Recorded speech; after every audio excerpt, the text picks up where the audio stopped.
Okay, one of these are here. Kind of wanted to like talk a bit about my thoughts until some of you have some things to say to me. So, first thing I have to say is, I mean, obviously I wasn't expecting it to be like some kind of Amazonian paradise or whatever, but this book is like super brutal. Like, I mean, like I kind of expected it, but it's hitting me differently than what I expected. It's very like all these women were like, even like the thing with the sister wives or co-wives or whatever. Um, so like I'll just quickly summarize for whoever wasn't there. So it talks about how like one of the like acceptable forms of love between women was like if you were co-wives to the same husband, it was like at times even encouraged that you um would be like sexual with each other because it was seen as like, you know, facilitating a like healthy household or whatever. Is there sound? Hello? Hello? Yeah. Okay. And it's just like when I was reading that, I was imagining like okay, like they were discussing some of the times when it was like two women were in love with each other, and their way of staying together was to like convince their families or like the potential husbands that like they should marry both of them so they could stay together. And literally, my thought was like, what if these were actual lesbians who never wanted to have sex with men but knew this was unavoidable, and so they were like, yeah, we can survive this together as long as we have each other, which is like upsetting to me. Um, And then also upsetting to me was like that Bernadetta and I don't know what the other one's name is. Whatever. The two Spanish nuns that got like caught um being like lesbians together or whatever. That like they described the other one as like an aggressor against them when they got caught.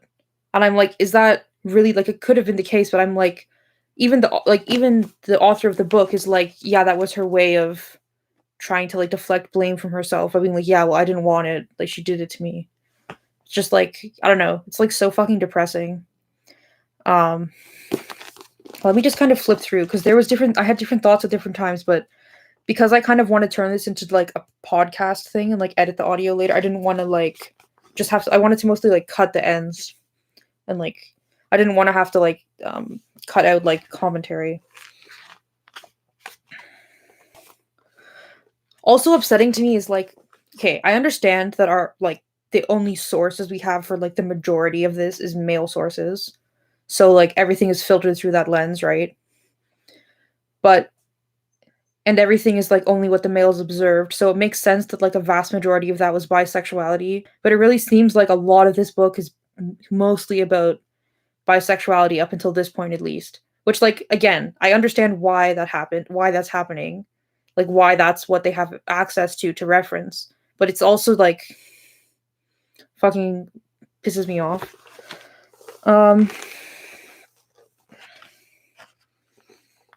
I wish she would go more into the Eastern stuff. Like she briefly mentions some Chinese and Japanese stuff. And briefly mentions some Indian stuff, but doesn't really go into it. There's actually a book that is specifically about like I don't remember what it's called. Oh well, we're on a live stream, a casual live stream right now. I'm gonna find it. There's this book that's specifically about like lesbian history in India. Let me find it. I have it on like my to read list, but I wanted to read this one first because it's like a global history, you know. And it also because this one starts the earliest.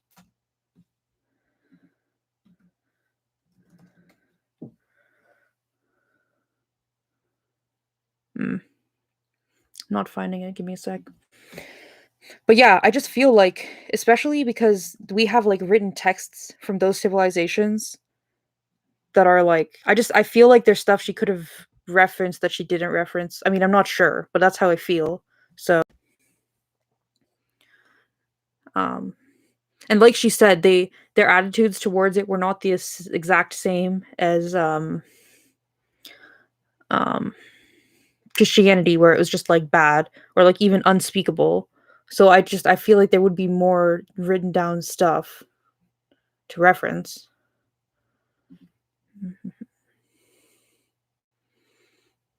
I don't know. Any of you guys have any thoughts if you guys were here for the reading? I'm gonna keep kind of going through it, and like just skimming through it and seeing what I think.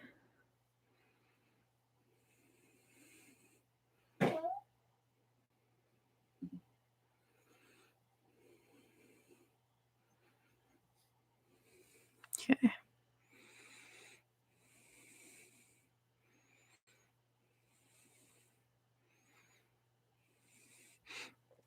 Also the nun stuff. She kept being like, we have so little. Like again, I don't know a ton of it. This is my first introduction to the topic, but she kept talking about like how there's like so little actual history of or like written record of love between nuns. But like I have like 3 books on my to read list that are specifically about like love between women in the Middle Ages. So like okay.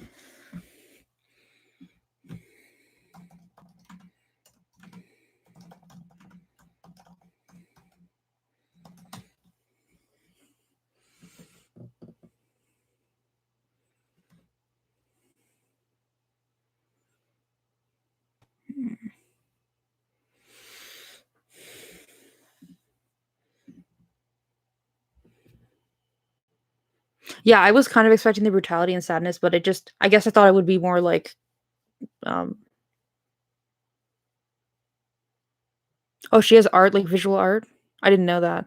Like I know of Hildegard as like a composer. I didn't know of her as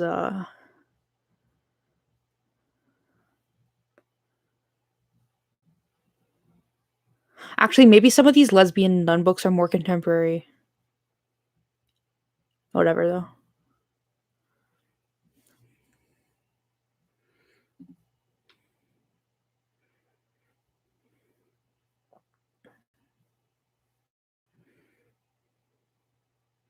Here, okay. I found the Listopedia on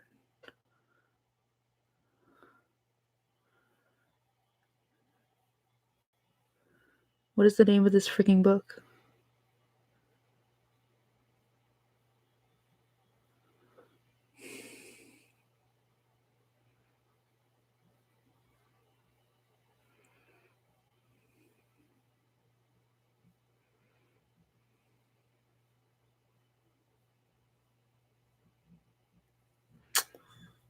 Now I can't find it. I thought I added it to my like to reads list on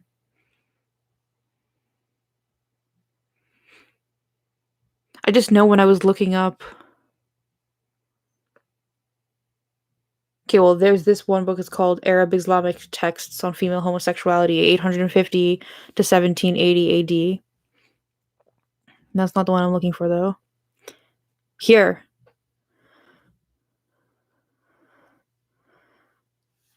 Sakyani, Lesbian Desire in Ancient and Modern India by Gitti Thaldani. Okay, I don't know why it's not on my you know what it is with the Goodreads? Sometimes when I refresh the page, it's like the things that I put on like want to read are not there. I'm not sure why. I'll put it in the description of this video if I keep this video up. Because yeah. Like I mean, there is like a global perspective that she's trying to compare different like different cultures and different times and stuff. But it's not super comprehensive.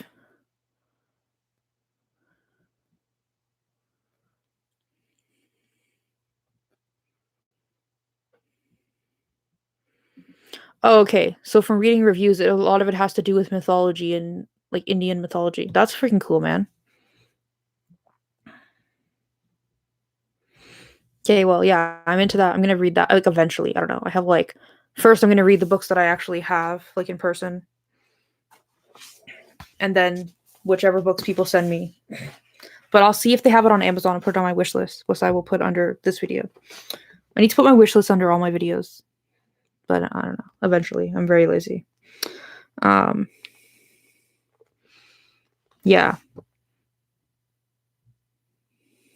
Also, just like, I don't know. I mean, I'm a very critical person. So like, she talks about Sappho, right? And like, we don't know much about Sappho. So she does that thing again where she kind of like fills in the blanks with like fiction of like what could be, right? Which like I'm kind of fine with because there's so many fucking blanks.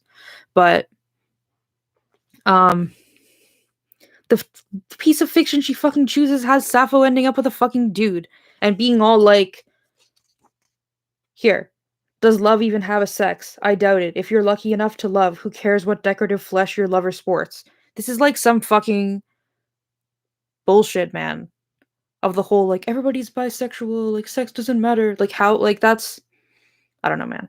Just, she posits Sappho as, like, the lesbian icon of, like, ancient civilizations or, like, from our ancient knowledge or whatever.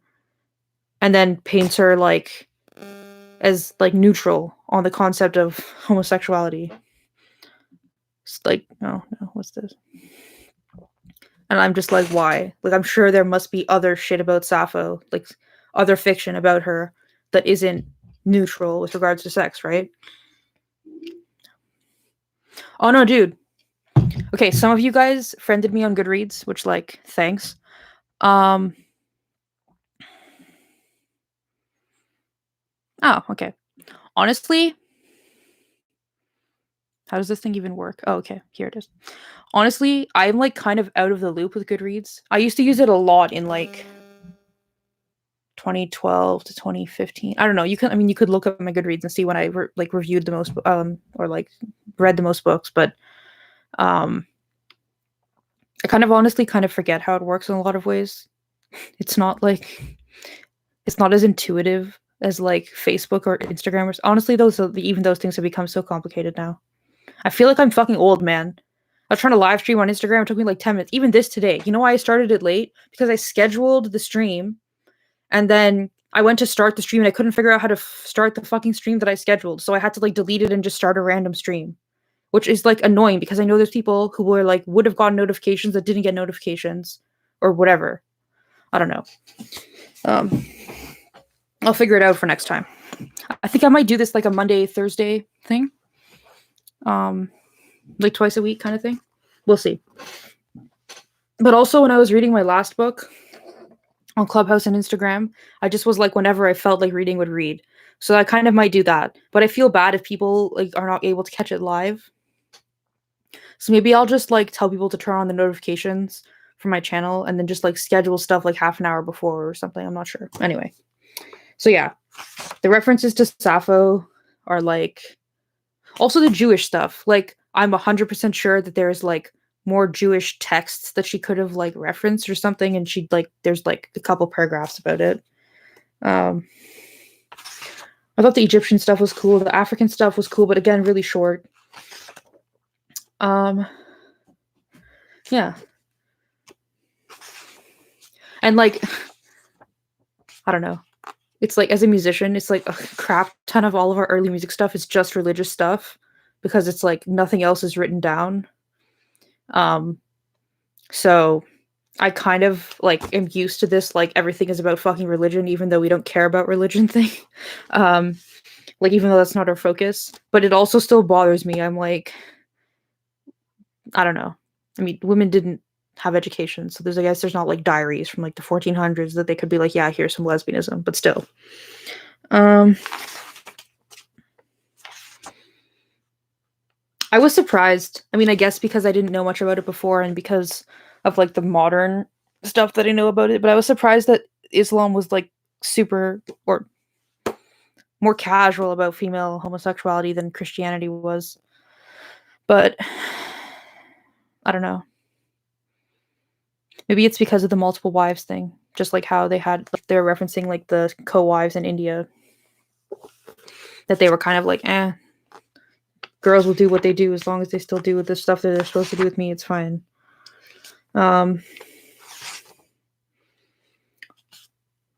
I liked the stuff about the heretic nuns, like the heretical monasteries and stuff.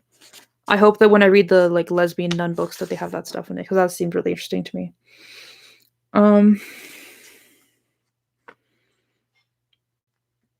I didn't know that about Hildegard. You know, I might read like a biography of her at some point. She's just like very interesting, but that she was like basically in love with this like I don't remember what the name was. This nun. Um or just like very deeply connected to her. I could like I don't think it has to be romantic what they were describing, but it seems like she was very deeply connected to this one.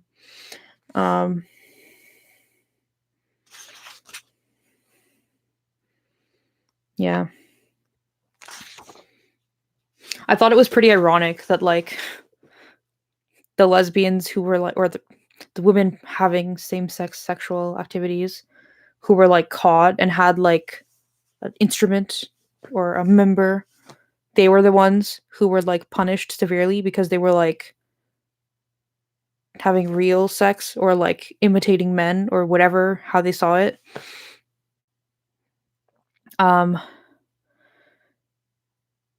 And like because that's how like men saw the problem, like honestly I'm pretty sure even like now it's still I think the majority of lesbian sex doesn't involve that.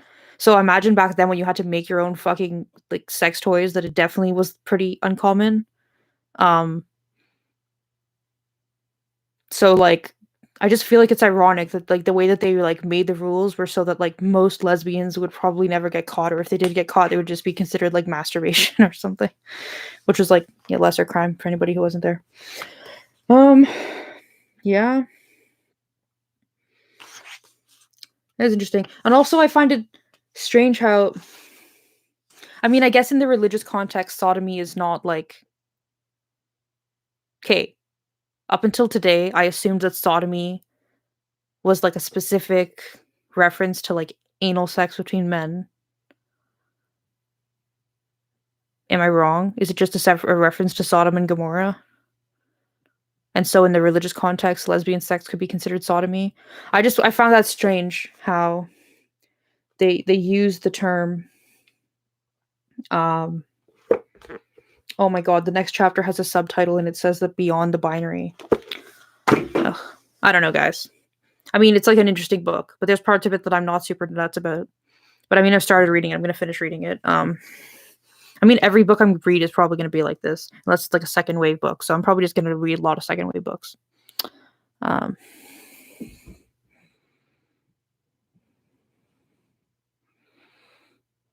Yeah. Anyway, you guys have anything else to say? People who were there, who listened to the reading? Anybody have anything generally to say to me about other shit?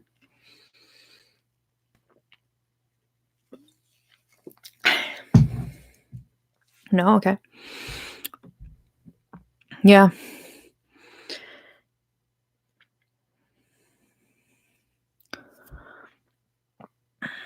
I'm not sure if I'll be on Graham's podcast. Honestly, like, I don't feel the need. Like, that he has a lot of other people on it. I'm like working on other stuff, doing other stuff, like doing live streams with zero preparation is like the most I can muster for YouTube right now. And especially now that I'm working, coordinating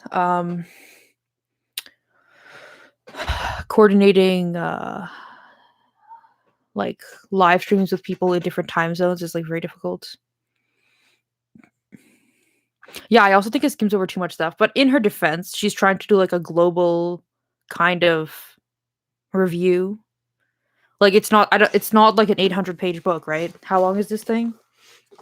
I think she's trying to make it like accessible to people who are not like academics kind of.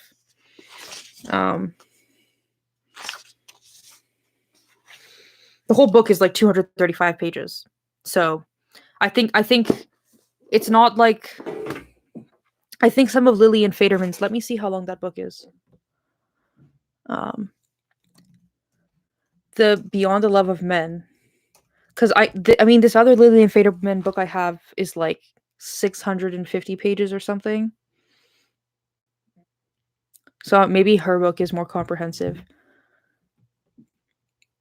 At least this isn't the only book about it. Like there's other books.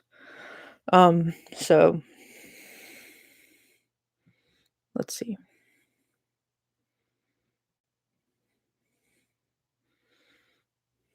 Surpassing the Love of Men, that's what it's called. But this one also starts in the Renaissance. I mean, just because that's when the stuff's being written down, right? And that one's 496 pages paperback. Okay. Yeah, I mean, it's probably more comprehensive.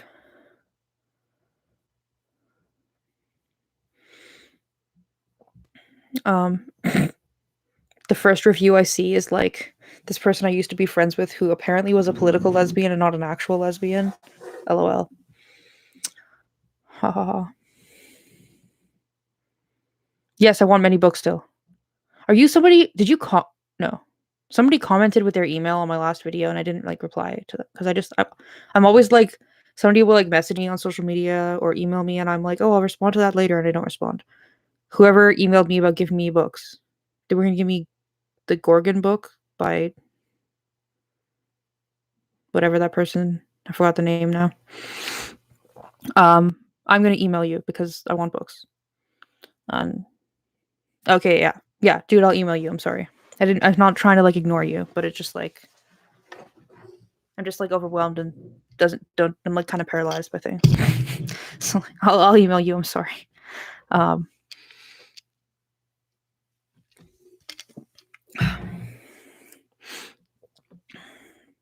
yeah, I don't know. I mean, I'm glad I'm reading this book. Like with all books, it's like even if I don't agree with it or find some parts of it like annoying, uh,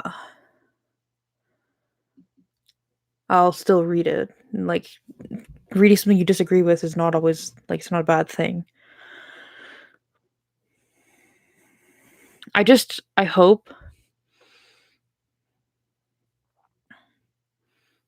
hope that the Surpassing the Love of Men by Lillian Faderman isn't like super American focused once it gets to like America existing. There's also 3 books that are Canadian that I really want to read. Let's see.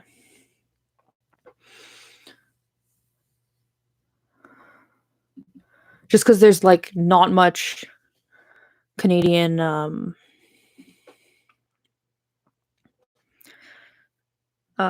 stuff.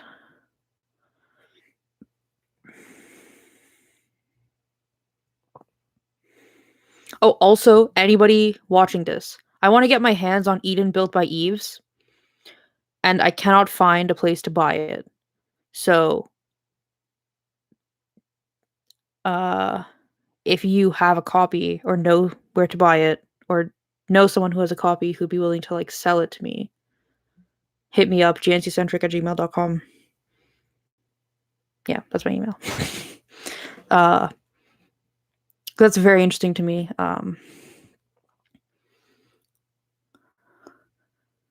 Thankfully, that's not the only book about like lesbian spaces and lesbian festivals and stuff. Where's the stuff? Okay. The House That Jill Built is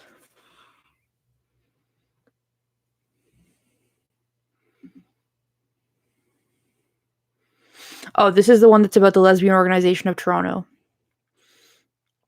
So they were trying, yeah. I'll just read the description because, like, I mean, we're on a live stream. I can do whatever I want. The House That Jill Built, A Lesbian Nation in Formation by Becky Ross. What began as a doctoral thesis in sociology at the Ontario Institute for Studies in Education became this history of LOOT, or the Lesbian Organization of Toronto, which sought to subvert the history of lesbian invisibility and persecution by claiming a collective, empowering, and public presence during the mid to late 1970s. Archival sources and interviews provide a view of the complex developments in community identity and visionary policies in the feminist left and gay liberation movements of the time.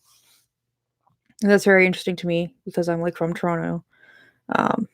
And I know some people who were like tangentially related to stuff like that, but like they're a little bit younger than actually like being in that. So um also I just feel like if I could get the names of the people who were in Loot, I could like actually like look them up and talk to some of them. Um because I don't know, Canada's small. Also lesbian stuff is small. Like everybody knows everyone.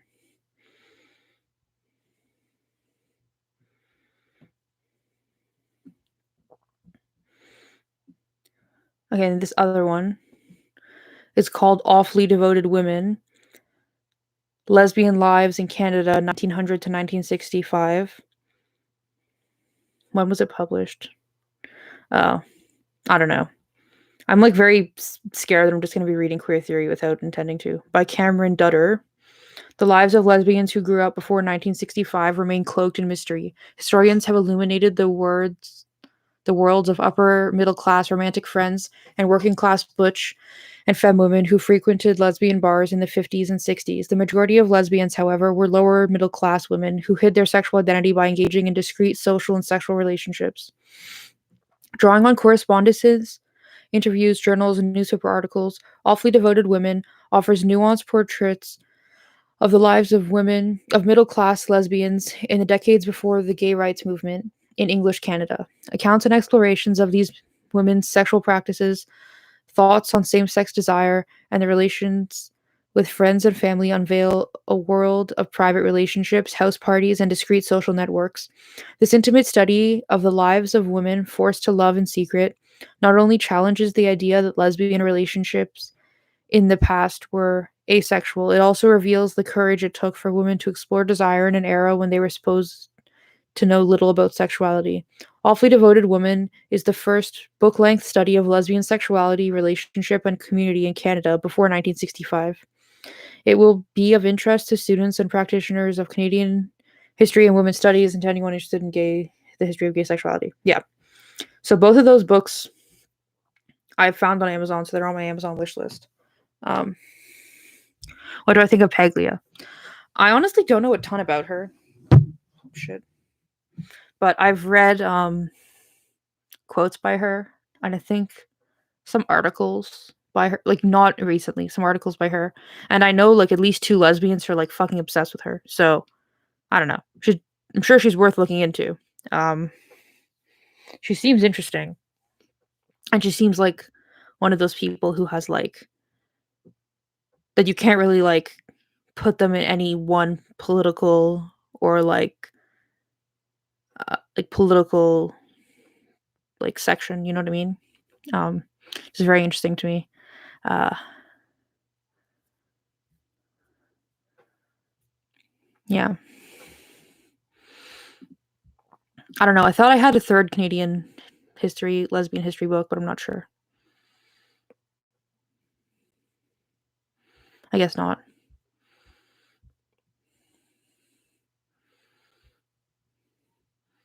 I think I didn't realize that uh, the house that Jill built was the same book as the book about loot. I thought they were two separate books.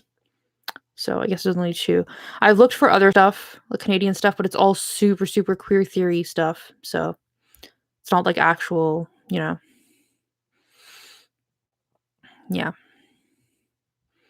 We'll see. There also might be stuff that it's just like been out of print for a long time and is not like listed on Goodreads and, I feel like there's definitely other stuff. I just need to become friends with like older women, like older lesbian women like in real life in Canada because they'll probably know of stuff that I don't know of or like have stuff that I'm not aware of. Yeah. Um yeah. And the first chapter I was kind of annoyed with how she was like filling in the blanks. Like not the introduction. The introduction just kind of set up what the book was going to be. But in the beginning when she's talking about the Amazons and stuff when she's like uh setting up like or filling in the blanks with like fiction and conjecture, I was kind of like, what the fuck is the point of this? But when she does it like in the later chapters, when it's like in between facts, that she's kind of like linking stuff that we like know and trying to like fill in the blanks that way instead of just like complete conjecture. Um, yeah, I like that. I'm friends with some older lesbians. Well, older, I mean, compared to me, like in their 50s or 60s. Like a handful of them, but not. Other thing too is I want to be friends with lesbians in real life, not just online. So, uh, I think it's way easier to find older rad femmes to be friends with than older lesbians. So, but hopefully, as I find more of those, they'll know older lesbians. I mean, yeah. The Boy Who Would Be Queen? No, I think that's also it's not in my wish list because my wish list is like lesbian or rad femme stuff. But that's also one of the books. I have like a bunch of books that are kind of like gender critical or trans critical or whatever. I don't know what to call them. Not exactly gender critical, but that I want to read. But it's just like I never got around to like buying them because I was like unemployed for 1,000 years. But I never got around to buying them or like taking the time to read them. So, um, yeah.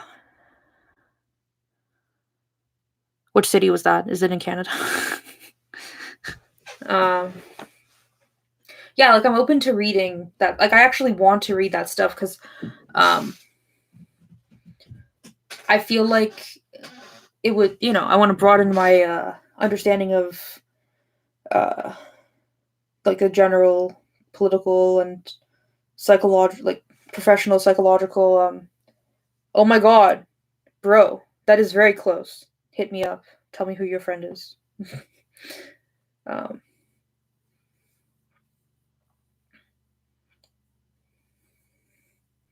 I hope COVID ends soon. Well, I mean, you know what I mean. Not gonna like end, but because also I would totally go to Rochester because you can go see recitals at Eastman, just like a music school. If you guys don't know, it's like a university.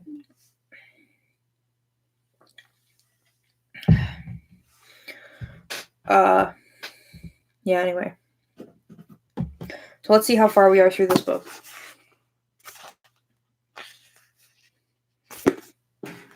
I think we're like a third of the way through the book.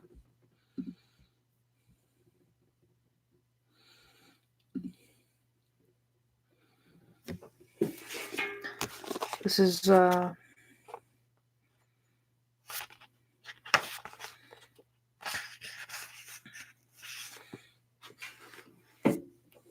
almost a third of the way.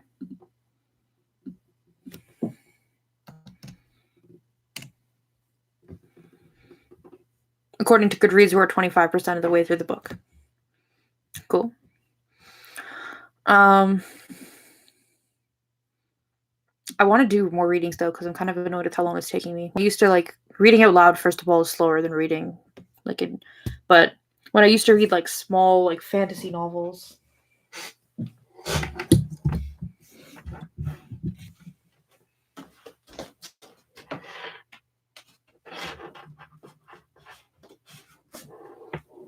Like this kind of books, like small, like compared to,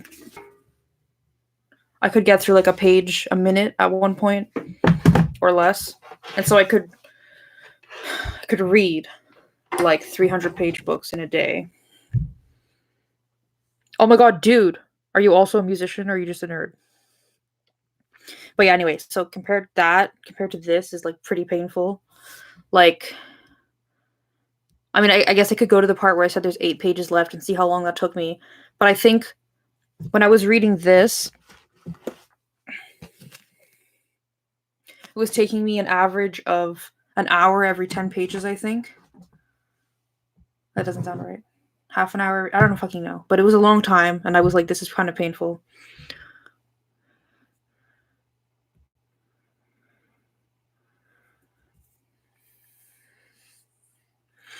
If you guys want to start a book club, you can do that, and I would like take part. But I definitely do not have the time or energy to organize or facilitate anything like that. I'm trying to do more like real life organizing stuff. Yeah.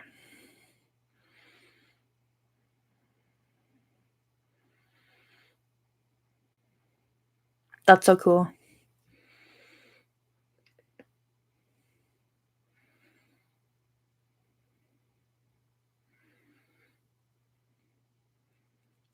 Well, yeah. I don't think there's many lesbians like now. I don't think I know any like current lesbians who are rad femmes who are like, yeah, it's awesome that like um it's awesome that radical feminists like have the political lesbian thing. But yeah, I think I follow her. Um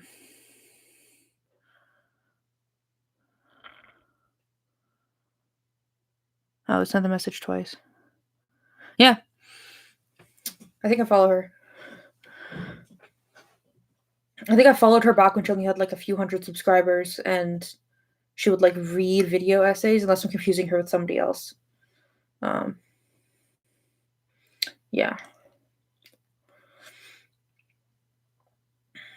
Somebody messaged me on Goodreads about a book club thing, and they thought we should do a thing where we just like,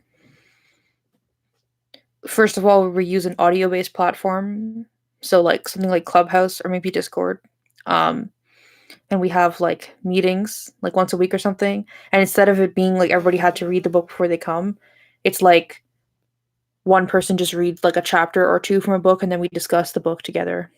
That to me seems like way more realistic and like attainable and sustainable uh, than telling everybody to read the book, because that never fucking happens. Uh, yeah.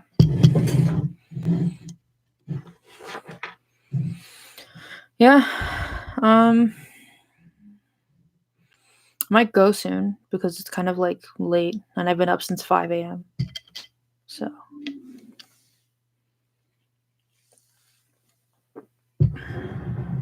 I'm kind of like working 6 a.m. to 2 p.m. because you still have like time to do stuff with your day, but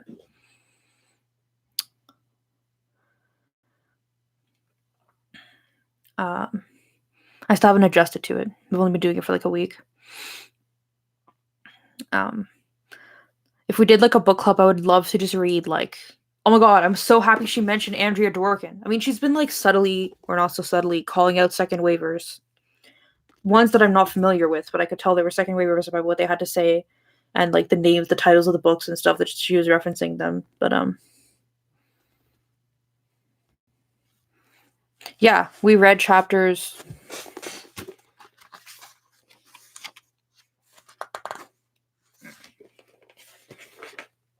3 and 4. I mean, okay, page wise, we're 25% of the way through, but chapter wise, we have read 4 to 10 chapters. So, and the last chapter is only like 20 pages. So,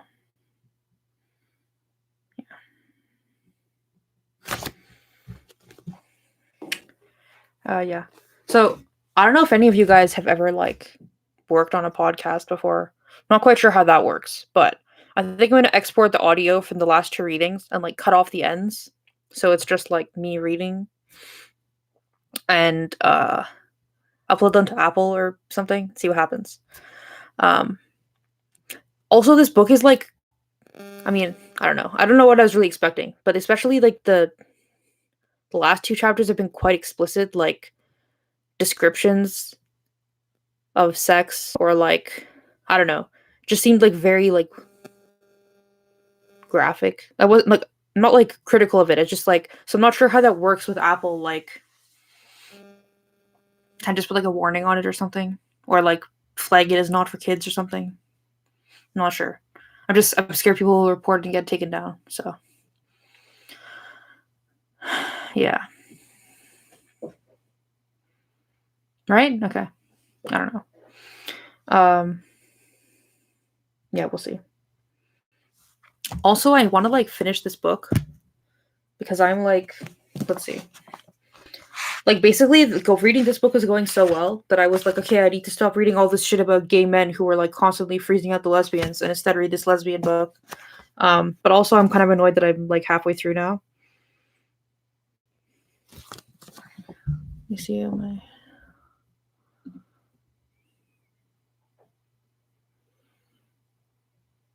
I'm 55% of the way through this book, apparently. No, because Goodreads thinks that all the annotations are pages to be read. The actual number of pages to read in this book is like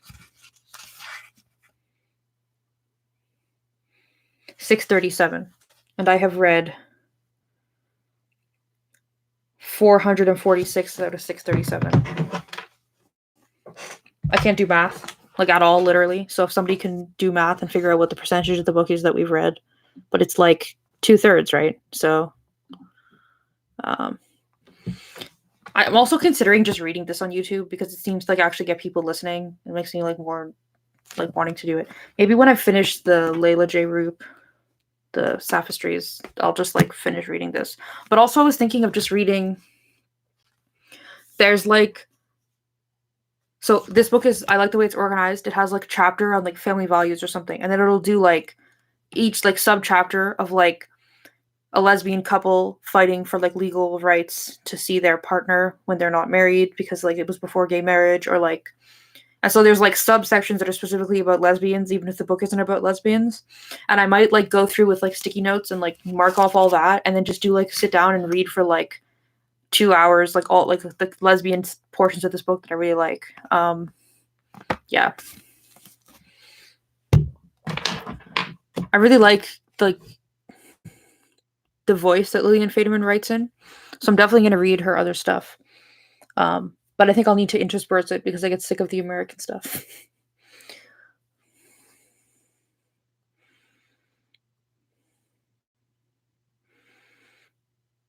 Oh, hey, Romantica.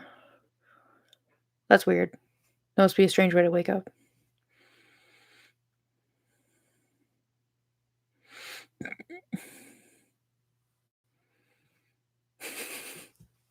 Yeah. I also like, so like the Politics of Reality is like an anthology of like 6 essays or something, and like the Lesbian Psychologies is like a bunch of like 12 essays or 14 essays or something. So I could definitely see myself sitting down and reading like, okay, I'm reading one essay, like just do like individual videos of each essay, even if they're like 2 or 3 in a row. I think that'll like, it'll make me feel like I'm going pretty fast compared to these ones. But honestly, I mean, anything under 300 pages seems like a small book to me. So I think I'm getting through this pretty decently, especially because I'm reading it out loud, which is so slow. Yeah, that's fucking weird, dude. I hope people are okay. Are you guys old? How old are you guys? Are you guys like all in your 20s or what? I get the sense from some of you that you're like 50 or something. I'm not trying to be like rude. I'm just wondering. Because a lot of people who comment on my videos seem to be younger.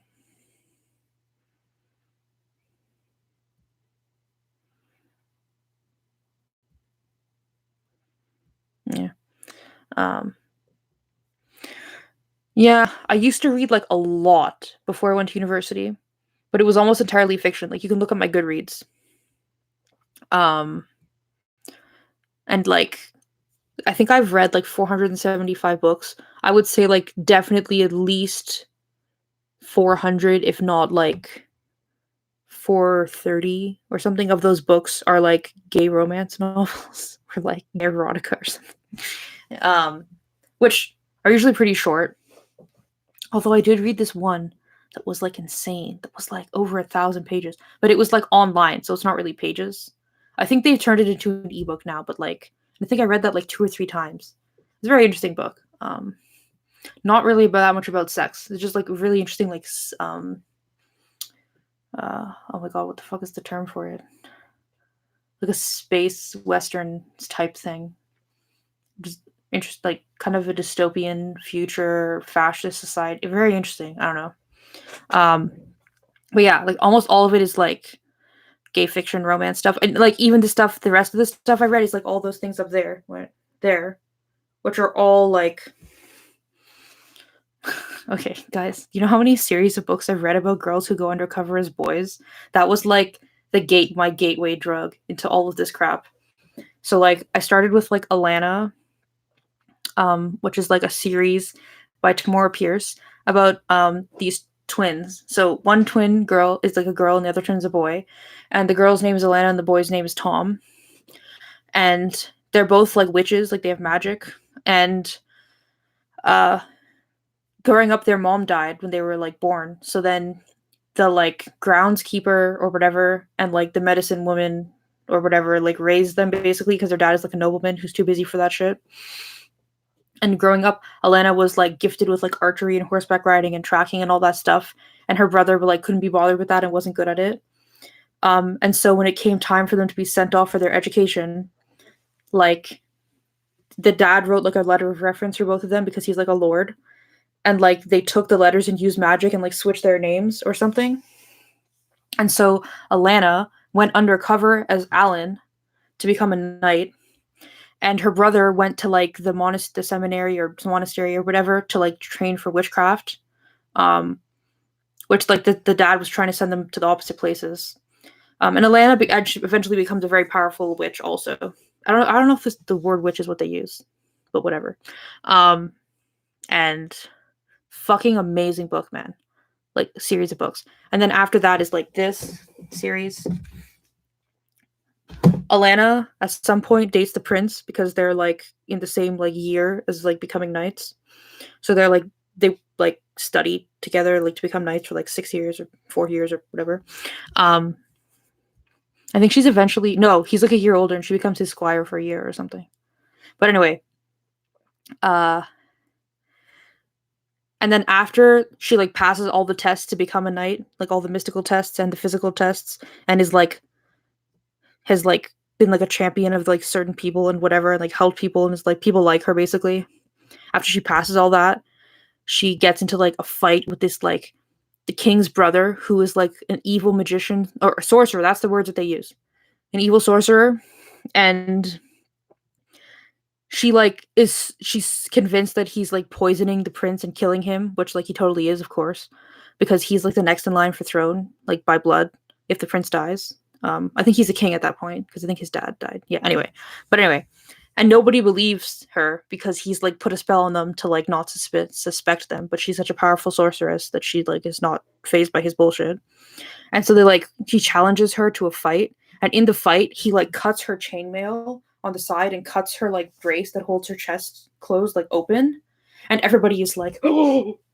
The prince knew though because they were like hooking up before, and so basically she gets like the prince changes the law and says that girls are allowed to become knights because she's proven that clearly they're very capable. If she was like able to become a knight and like do better than a lot of the guys, despite being like short and tiny and stuff. And so this series of books, what's it called? Protector of the Small? Yeah. Is like the first girl who legally becomes a knight. It's very interesting. So she basically grew up as like her parents were like emissaries to a country that's analogous to Japan, and so she, oh my god, what's it called? What's that martial arts like with a really long stick and like a blade at the end? It's like a female martial art in Japan. Basically, she grew up doing that, and she's like super badass and awesome.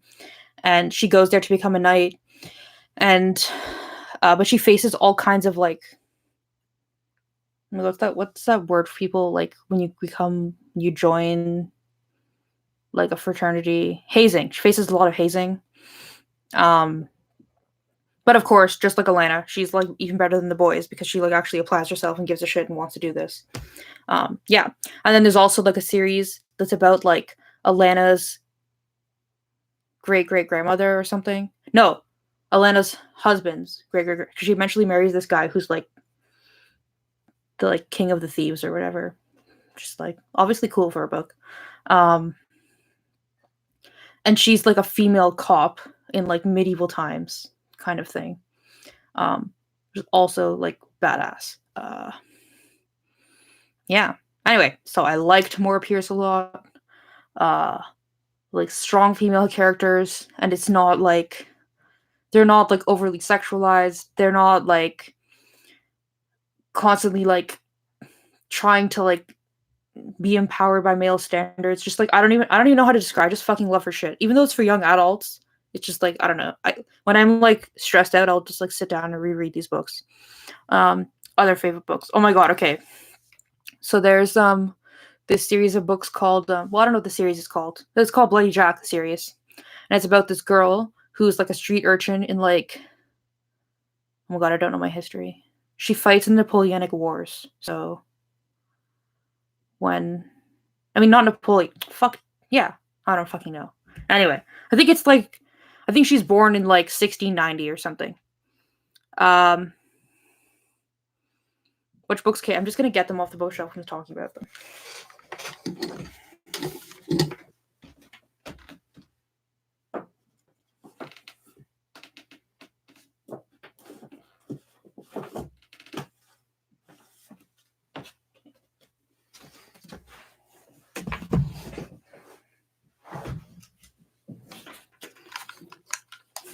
Okay, let us see when Bloody Jack was born. So,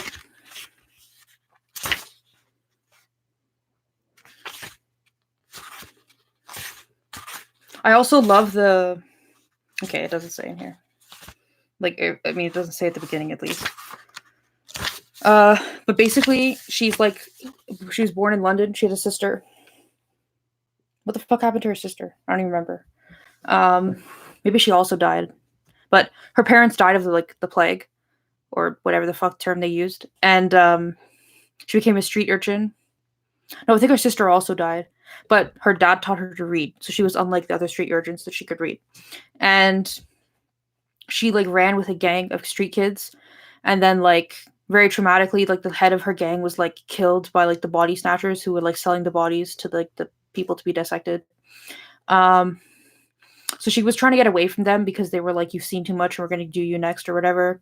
And also because being a street urchin in London was super crappy. I mean, obviously. And in the Navy, they had these ship's boys. So basically you were kind of in some ways a servant, and in some ways an assistant to the captain or something. But it was you didn't get paid, but you got fed. And they gave you one outfit to wear or something. No, they didn't give you clothes, because she eventually sews herself a little sailor's uniform because she wants to look like the sailors. And then the captain thinks it's cute and looks good because they match with the sailors, so it's very British and whatever. So he's yeah, you should sew uniforms for everybody, and I will pay you 1 penny or whatever. Anyway, so she joins as a ship's boy disguised as a boy, and he's I could read, so they're okay, we want you. And then she ends up teaching she ends up being the teacher's assistant and teaching the boys Sunday school. She thinks the Bible is full of shit, but also she prays because it's shit's tough back then. Anyway, so the first book, she's a ship's boy. I'm just gonna get all the books. I'm very excited to tell you guys all about this. You guys seem to care, so. No, I'm not gonna get the books. I'm gonna look up a list of the books. Why would I get all the books? Anyway. Because also I'm not sure how many of them there are now. I think I read up to book number 9. But at the end of the first book, I think it's the end of the first book,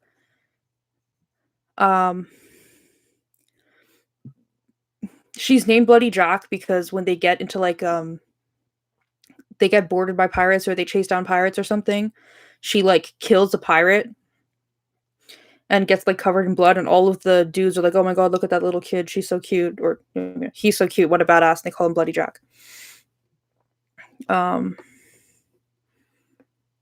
Yeah, she's 8 years old when this book starts. Oh yeah, she starts to fall in love with one of her shipmates.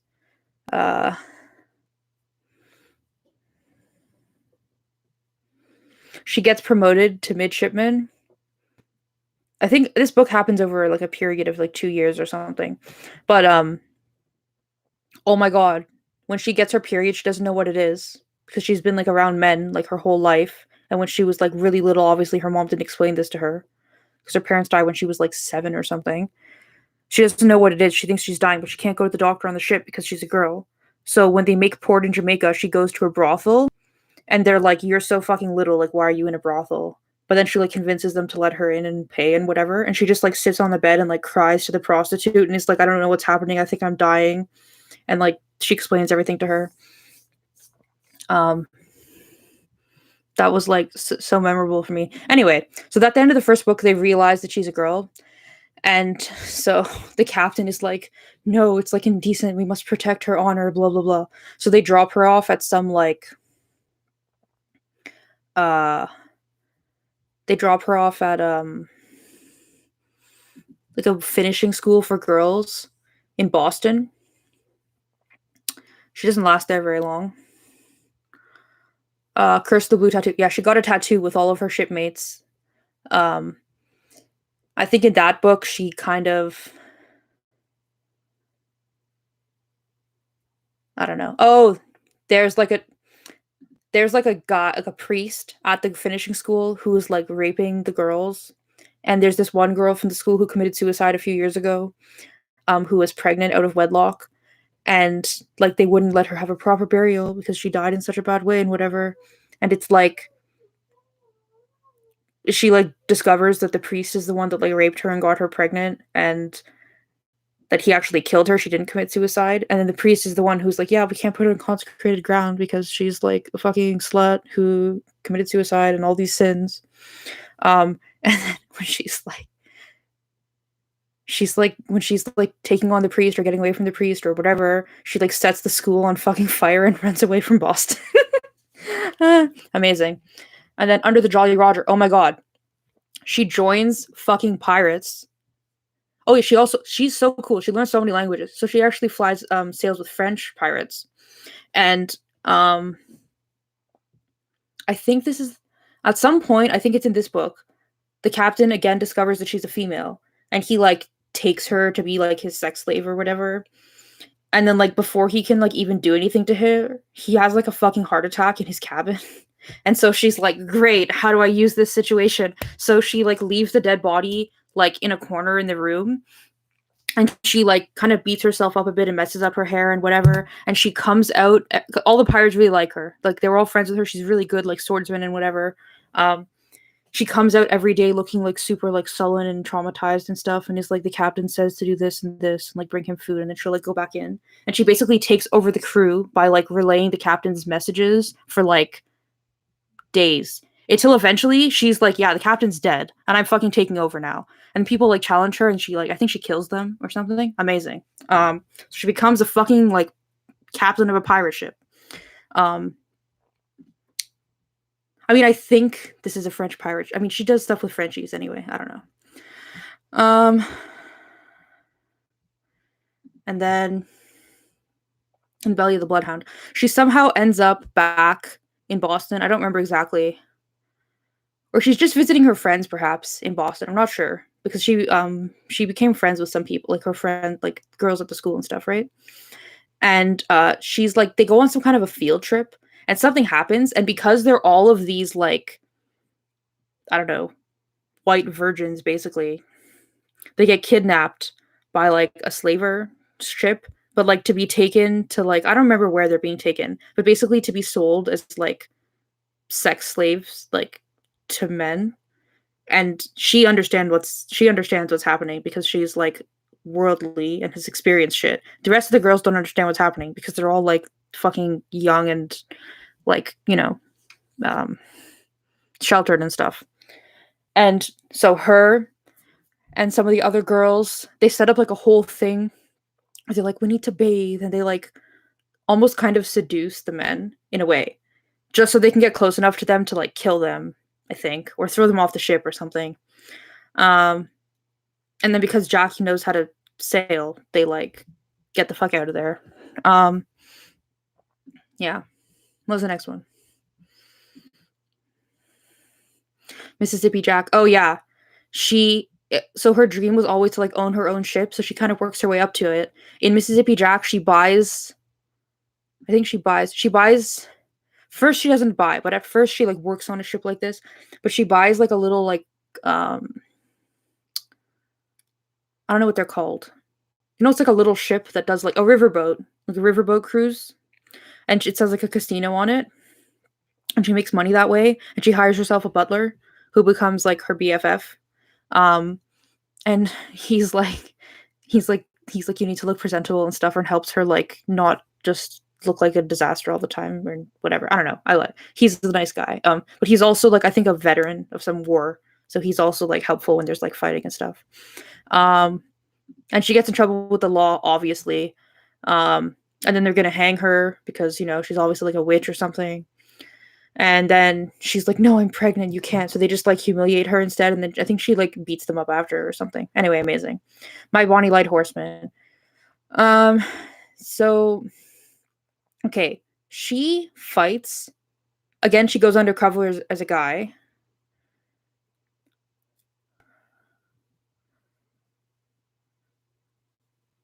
Oh, she gets press ganged, I think, at the beginning of this. Um, into the Navy again, which she doesn't like the Navy anymore. Uh, and then she ends up in London. Oh yeah, where they want to fucking hang her because she keeps like being a girl, doing all these things girls are not supposed to do. Um, and oh yeah, so she makes a deal with this guy that like I can be a spy for you if you don't hang me because she's like very capable. And so they send her to like they basically train her to be like an escort of a type, and she learns like ballet, and she already knows French, so they sent her to Paris. And uh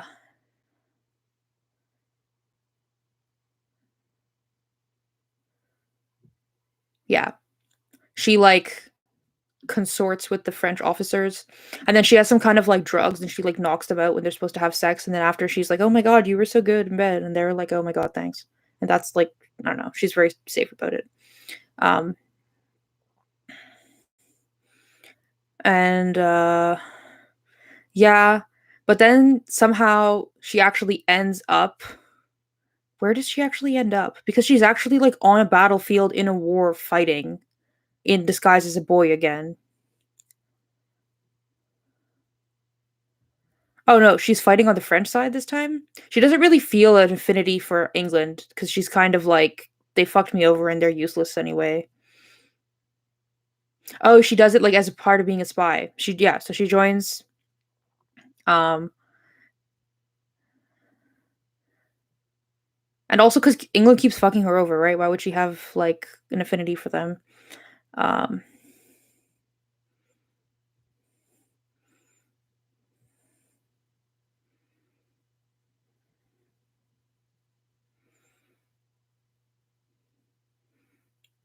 yeah, so I don't know, she does some heroic shit, and then basically some British officers bring her back to England, and are like, she saved us and whatever.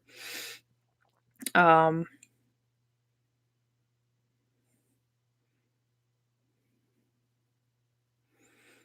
yeah. Oh, she was supposed to kill Napoleon, but she didn't want to. And so they're like, actually, some like the spy masters are pissed at her, but like the British officers don't know that, so they're not pissed at her. Raptor the Deep. Oh yeah, again, she is fucked over by the British. Basically because she knows how to swim super well, unlike everybody else in the Navy. And because she's light and small, they like force her to become kind of like a scuba diver with like really, primitive scuba diving stuff to like they're looking for some kind of, I don't know if it's like treasure or like information or something. Um but like yeah. And this is mostly happening in, I think, Havana. It's really interesting. Anyway, and then I don't really exactly remember this book. I don't think I only read that one once. The Wake of the Lorelei Lee. I think she finally has her own fucking book. I think this book mostly takes place in India. Oh yeah, she gets shipwrecked and she doesn't speak the language. And oh yeah, she has her own boat, so she gets put in Newgate printed. She gets put in prison. Oh no, this one is in. It starts in Australia, but she ends up in India at some point. I don't know. Oh no, India's Mark of the Golden Dragon. Yeah, I've only read these books once. Um, and then there's 3 more books that I haven't read. Um, yeah. Anyway, fucking amazing shit, man. Really, really good fiction. But also kind of pisses me off. I thought Ellie Meyer was a girl, but if you actually like read, Ellie Meyer is not a girl, which is the exact same fucking shit that all the gay fucking romance novels. There's probably like 4 gay romance novelists who are gay men, and the rest are all women, which I didn't realize when I was like reading them, because they'll all be like J.A. Barnes or something. And if you like, you assume like, oh, it's just initials. You assume based on like the book that this is like written by a man. I mean, maybe if you were like a gay man reading it, you wouldn't assume that. But um, then if you actually like read about them, it's like this person is like a fucking female. So this guy does the same thing in the opposite way. So his book is about like a female protagonist, um, and I just assumed based on like the way it's written and stuff that the person writing it is female. But no, maybe I wouldn't assume that now. When I was young, that's what I thought, based on just like the way the stuff was written. Maybe now that I'm a radical feminist, if I read it again, it would be like very obvious it's written by a man. I'm not sure. Um, but if I do reread it, I just reread the first book. I don't reread the whole thing. Did I not bring? But I was right there, man. I thought I brought it with me. Oh, it's here. Yeah. Okay, I'm gonna read what you guys have to say to me first, and then I'll keep talking about my other books. Right? Girls Undercover as Boys is awesome. There's a couple of K-pop shows, or not K-pop, K-dramas, and Chinese stuff, and like back when I used to watch this stuff when I was in high school, like 3 Japanese shows all about girls who go undercover as boys. But it's, oh my god, they always have this trope that pisses me off, where like a boy falls in love with them and they're like in love with the boy, and the boy is like, oh no, I'm a gay. And then like half the fucking time, the boy is like in a doctor's office or in a hospital being like, I'm a gay doctor, can you cure me? I can't be a gay. And this stuff is made in like 2012 or something. Like, bro, what the fuck is that?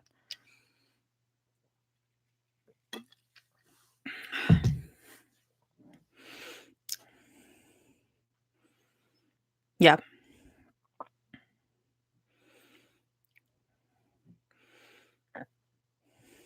This is like the first time in my life, aside from when I first got into radical feminism and started reading Dworkin, which only lasted a few months because I don't know. I was just like fucked in the head all the time. So reading was like not working back then.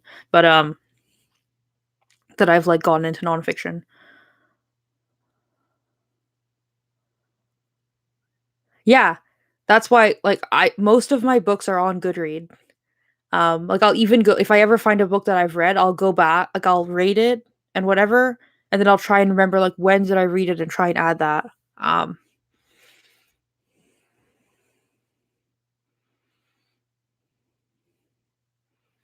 Yeah, I've opened your recommendation on Goodreads. I just haven't read it because I'm like on the stream. Okay, so this book, aside from the Tamora Pierce books, like you can see the spines are like this book. Look at the spine of this book.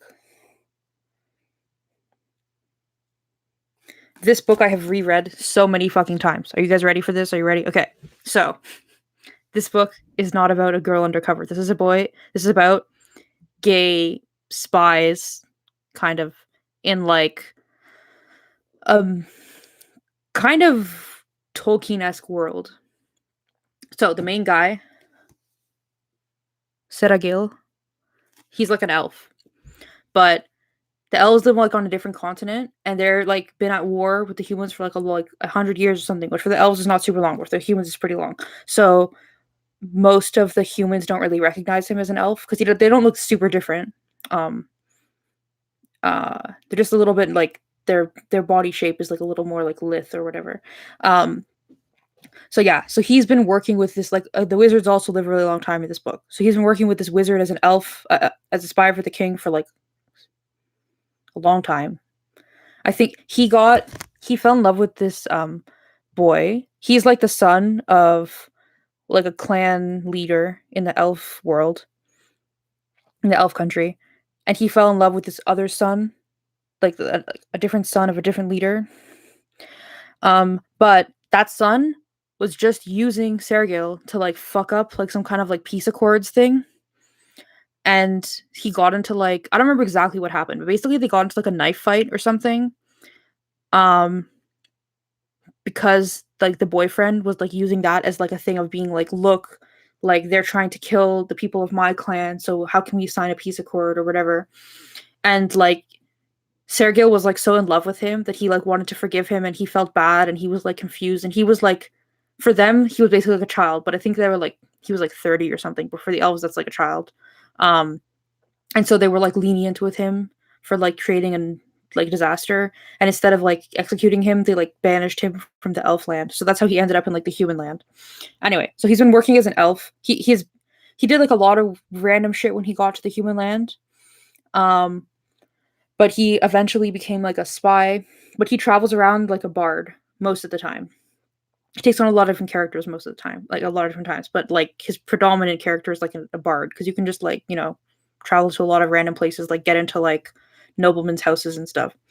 Um yeah. So, and he's like BFFs with this wizard that they've been BFFs like since he like started doing that. The wizard is like the guy who runs the spies, and um yeah, because they're both old, basically. That's why they're like BFFs.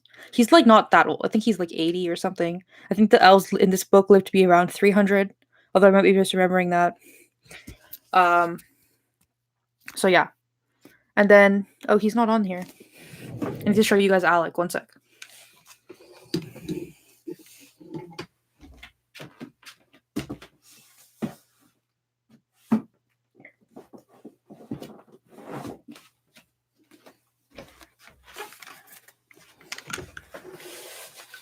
And then this is Alec. Very quintessential elf looking. So the first book starts with Sarah Gill has like kind of been trying to figure out in this like northern region, which is like super uninhabited, um, what's going on, because there's like a bunch of armies heading up there, and the people like in the kingdom where he lives, where he's a spy, are like, what the fuck? Why are they sending like thousands of troops in the middle of nowhere? So he's up there trying to figure out what's going on, and he's like dressed as a bard and whatever, and they're like, but like the people there get suspicious of him, so they throw him into prison. Who does he find in prison? Fucking Alec. So Alec, his mom was an elf and his dad was like a human, but he doesn't know this. So like right after he was okay, so when his parents got together, um they were just like, his dad was like a hunter trapper type, like in like a similar region to where the elves lived back. Like there was like this one sect of elves that like broke off from the main elf people and like went off to like the human land, but like way up north away from the other humans. So like they were against the humans. They thought of themselves like even as like even purer than like the original, than like the elves in the main elf land.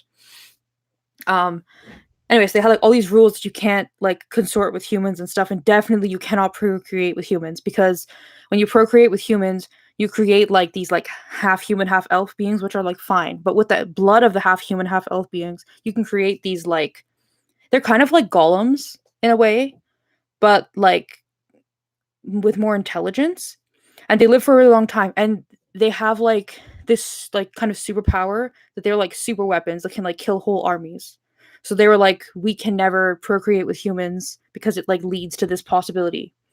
um so anyway, Alec's parents like hooked up a bunch in like, in some cave or some tent or whatever, and she got pregnant, which was like a big deal because, you know they're gonna know when she has the baby. So she ran away with him, but because it's like such a, we don't learn all this until like the sixth book or something, because uh of the possibility for this like, they're also scared for their own civilization, right? That if the humans figure out that like the breeding of like a human and an elf can create this like creature with superpower, like create a hybrid who has like blood that can create this creature with superpowers, that they will like seek out the elves and use them specifically for like breeding to like create this like superpowered beings for like war purposes, right?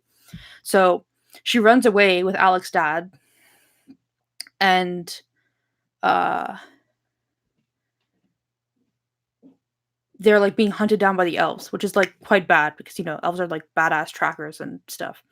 So they're like running from them constantly while she's pregnant, and finally they have the baby. But while they're having the baby, they can't run.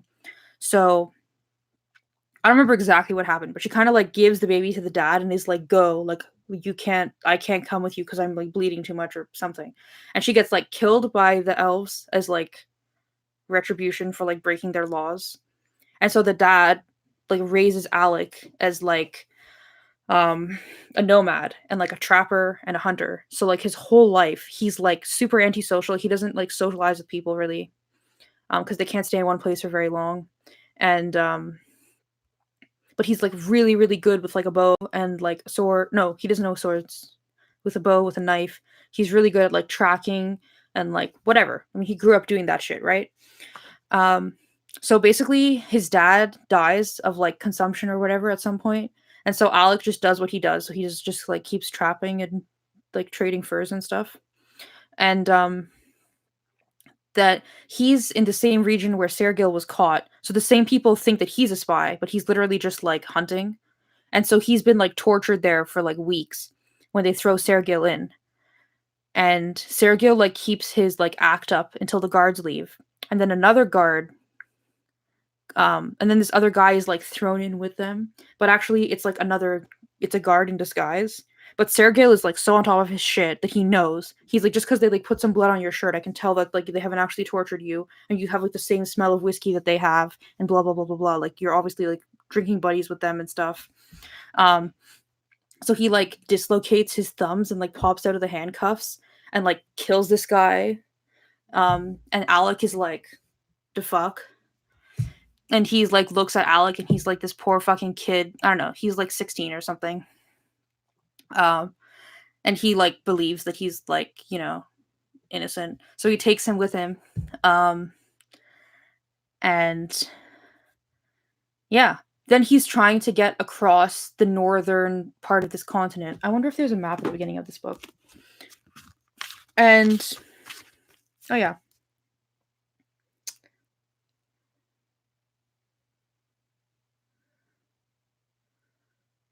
Yes.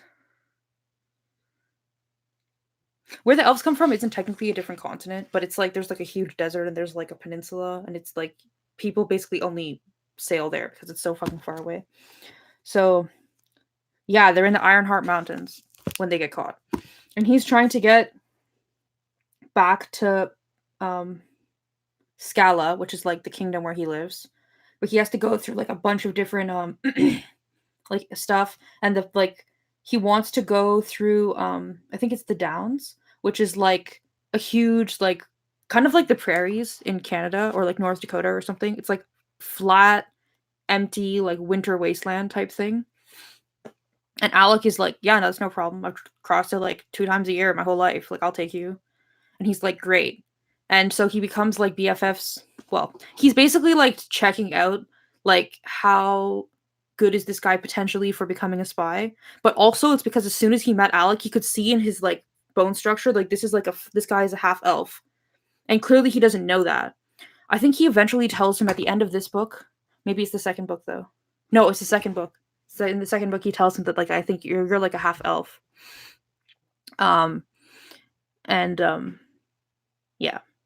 But anyway, so he like is kind of checking out like is this guy suitable to become a spy? And he decides he is.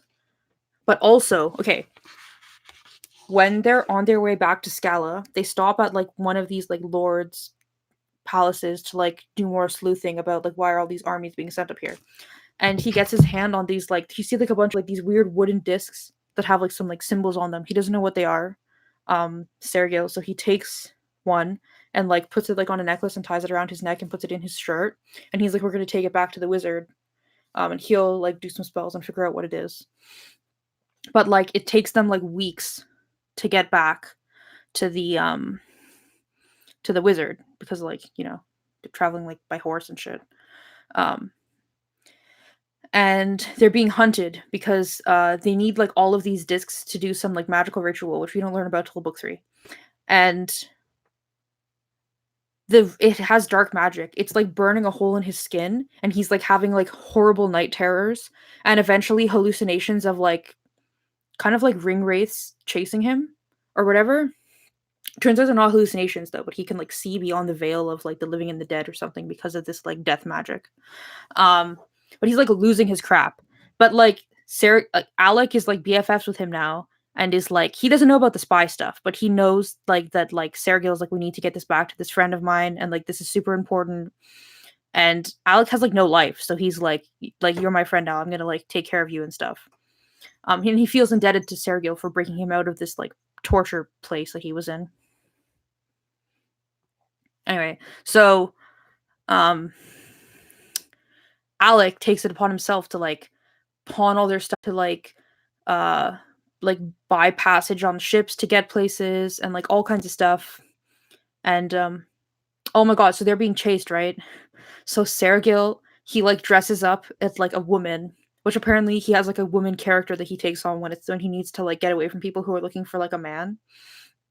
Um and Alec is like his like cousin who's like a chaperone or some shit. It's fucking hilarious. And like the ship that they're on when he's dressed up as a woman, the captain is like trying to get with him because he like Sergio plays a widower. So the captain's like, that's good for me, man. I want to get with that like hot chick or whatever. And Sergil is like, no, Alec, you have to stay with me at all times because like obviously he can't actually like try to have sex with me because I'm like not a fucking female. This was like a problem. Um, but because of like his hallucinations and night terrors, he's constant like he keeps waking up screaming and stuff. So at some point, like Alec is trying to like take care of him, but he's like losing his mind, right? So at some point, the captain ends up like opening the door and like coming in, and it's like Sergei isn't all dolled up. He's just wearing like a dressing gown for sleeping, and the captain is like, "What the fuck is this, man?" Um, and I think they like pay him off not to do anything or something. Um, yeah. Anyway, Um, and then so they get back to Scala, and the wizard is waiting for them because he's like, a fucking wizard. He knew they were coming. He like saw that like he's like a deep connection to Sergil, so he saw that Sergil was like fucked up. And then um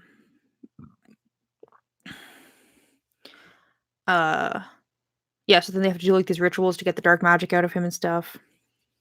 And basically after that, they're like, this kid can be trusted. So then they like turn him into one of the spies, and then he becomes Sergil's apprentice. Um he's his apprentice for I don't know, maybe like 4 years or something. No, wait, he's 16, so like 3 or 4 years, yeah.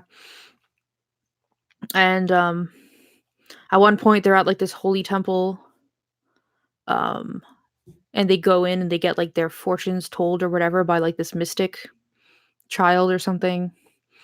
And basically, the the the mystic child tells Sergil that you're eventually going to become lovers with this guy, and Sergil is all like, "No, I can't do it. Like when I fall in love with somebody, it's like a curse for them and blah blah blah whatever. Um and then eventually when Alec is older, like a few years later, Alec develops feelings for Sergil, and then he's like, well, like if he wants it, then I'm not gonna like be against it because he's like definitely in love with him at that point. But like, yeah. Anyways, they end up together. And it's pretty fucking badass. There's like a lot of different stuff, like obviously I've skipped over, but I love this book so much. I've read it so many times. It's like I don't know. I love high fantasy generally. Like also this Dragonlance. I don't know if any of you guys are like fantasy people. You might be aware of this. So like, I think there's over 200 Dragonlance books, but this is the original 4 books. I mean, it's like big. The 4 books were like small like this, but this is like original 4 books. Um, and there's like elves and dwarfs and whatever magic and stuff. Um, I've reread this a couple times. And then I also have I think they wrote these 4 books, and then they wrote like a meeting sextet, which is like there's like 6 main characters who are BFFs with each other. I have those too, and it's like how they all met each other and became BFFs with each other. And then like Margaret Weiss and Tracy Hickman, who are like the authors of these books, just kept writing. And then eventually there's books about like their kids, and then like the kids of their kids, and then like their ancestors, and like the people in like the alternate realm, like the other kingdom that they're fighting against, like them, and then their ancestors, and like it's just like there's like so many fucking books like in this world. So I've read probably like 20 of them, but that was when I was like a teenager. My uncle had like a huge collection of them. Um, yeah,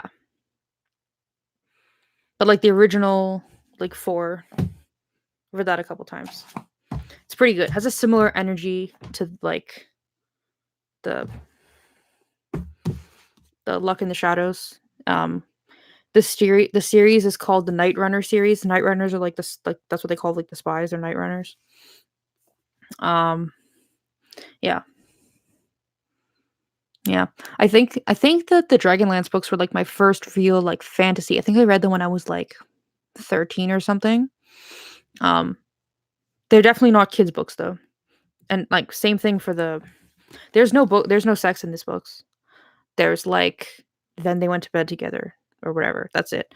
Um, the author did write a series of short stories, which is where you learn about like the details of how his parents got together and how his mother died, Alec, and you learn about there's like Sergil has like a best friend from like some who's also a spy, but he's like a human called Micum, and you learn about how they became friends with each other. And in that there's like a sex story of their first time. But even that is like super tame compared to like everything else I've read. So yeah, like good shit, man. And not super like it's just I the part of the reason I love this book is because like all the other gay fantasy novels I've read, it's like fucking like at least 10% of the book is just like sex. And it's like I don't actually want to read that. I just want like the romance and the adventures and the magic and crap. So this book is like all of the magic and sword fighting and shit. Yeah.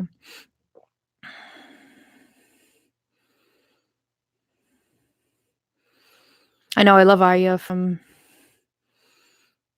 I didn't okay. I actually didn't watch Game of Thrones. When it first came out, my like family, my sister and my parents were watching it. And I remember like watching like one or two episodes, just like coming to the basement to see what they're doing and being like, this is fucking horrifying and disgusting. Um, but then later when it was like right before the last season, my roommate was like flipping out about how awesome it was, and I was like, okay, I guess I'll give it a try. And it was like there was a few characters I really liked, like Aya, that I was like, I have to fucking watch this show to see what she does, like what they do with her. She's so fucking cool. Honestly, I'm kind of disappointed. Like they could have done so much more with her character. Like with when she learned how to like change faces, she could have done so much cool shit, man. She barely did anything. I don't know. She's basically like some kind of a demigod at the end, and she barely like acts like it. I don't know. Um, oh, I thought there was more people saying things.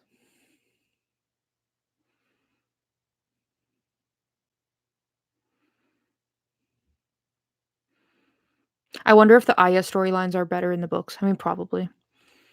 I don't think I'll read them though, because aren't they each like 1,000 pages? I don't know if I care that much to read them.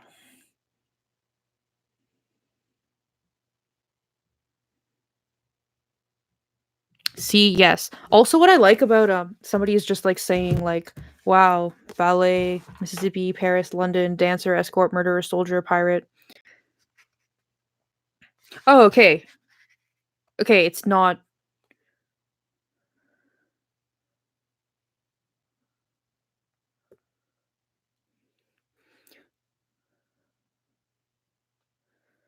okay. When her parents died when she was 7, it was 1797. So not that far back is what I was saying. I don't know. Um, I really like the Bloody Jack books because like I like historical fiction that's like really rich with details and like historical references and stuff that it's not just like yeah it happened in this time period, you know what I mean? um I also just love the tone, like the language in which it's written. It's like I'll just read a little bit of it to you. My name is Jackie Faber, and in London I was born, but no, I wasn't born with that name. Well, the Faber part yes, the Jackie part no, but they call me Jackie now and it's fine with me.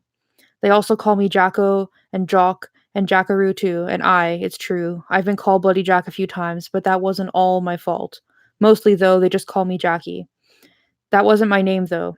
Back on that dark day when my poor dad died of the pestilence, and the men dragged him out of our rooms and down the stairs, his poor head hanging between his shoulders and his poor feet bouncing on the stairs, and me all a sobbing and blubbering, and mum no help, she being sick too, and my little sister as well.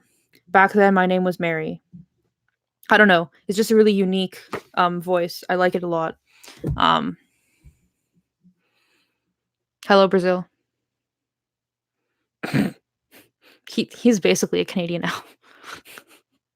Um,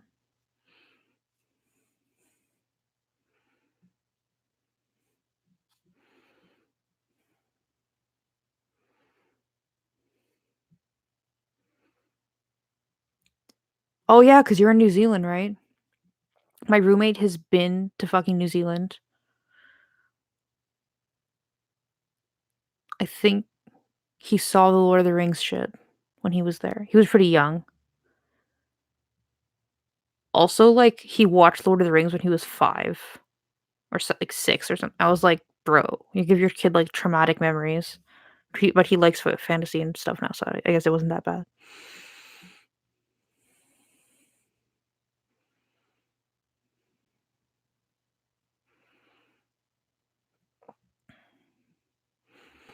I can't really think of other historical fiction. Like, I read, like, a crap ton of stuff when I was a teenager that I would read, like, 5 books a week when I was a teenager, or when I was reading, like I had, like, an e-reader. Gosh, how much fucking money did I spend with that thing? But I would read, uh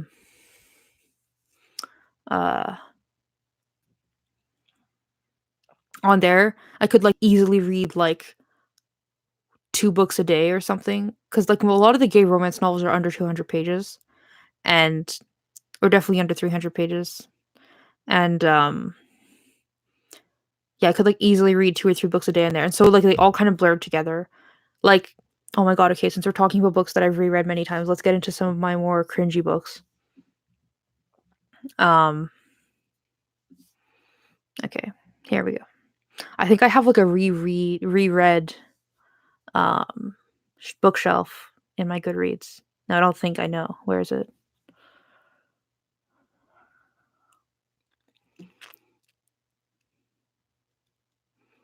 Hmm.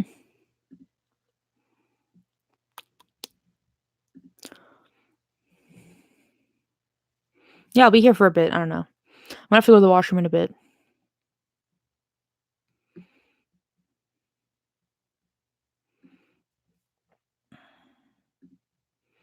But, like, I'll stay on for a bit, like, I don't have anything else to do, and I don't have work tomorrow, so, like, if I had to be awake at 5, I wouldn't be here right now. When I have to wake up at 5, I usually try and get in bed around 10. I should probably be, like, unconscious by 9, like, realistically, but that never happens. Okay, where's my it's so sad. My female, like, bookshelf has 6 books on it. I tried to read lesbian fiction, but it's just, like, I don't know, just so much of it was, like, so hard to read, just, like, not good writing, like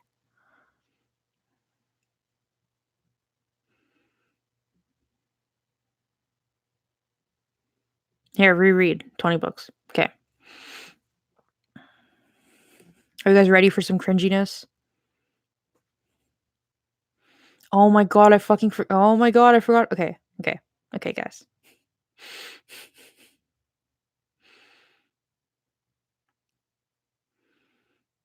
Did I really reread that? It was so bad. I mean, now that I look back, I thought it was bad. Okay, guys. So, one of the series is because I like urban fantasy, right? So, I like even I like a lot of fantasy. So,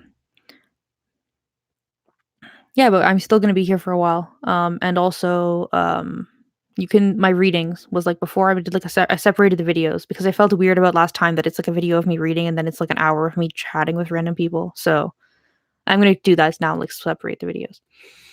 Um, okay. So the series is called Psy Cop, like PSY Cop. So basically, they're in like an alternative universe, which is like the same as kind of today. But in that universe, there's like people with powers. What the fuck? I don't even remember what the words are called for everything now. But there's like it has its own like language in the book, right? Um,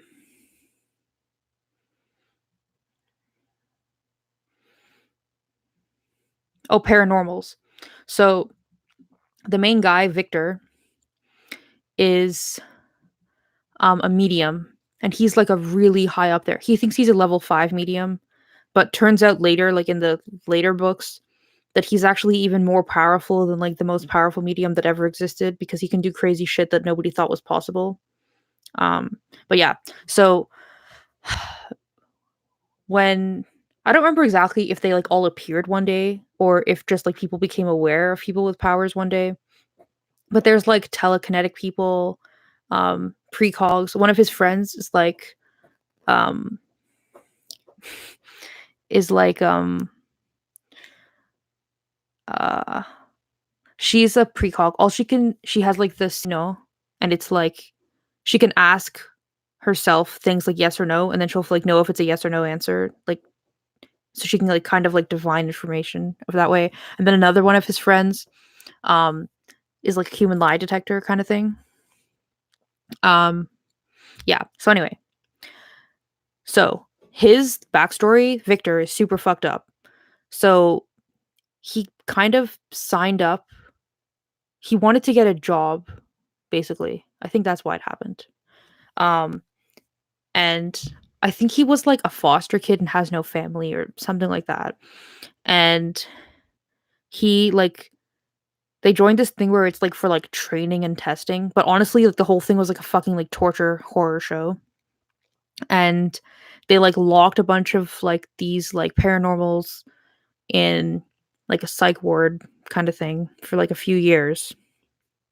And basically, like, you would survive there for, like, 2 years, and then if you could, like, survive the whole time, they would, like, give you some certificate that you were, like, capable of shit with, like, your rating of, like, how powerful you are, and then you could, like, get hired to, like, some police force. Um, I don't know where they are. I think it's, like, Baltimore or Pittsburgh or something. Um, anyway, so, like, now where he lives, it's a police force he got hired on.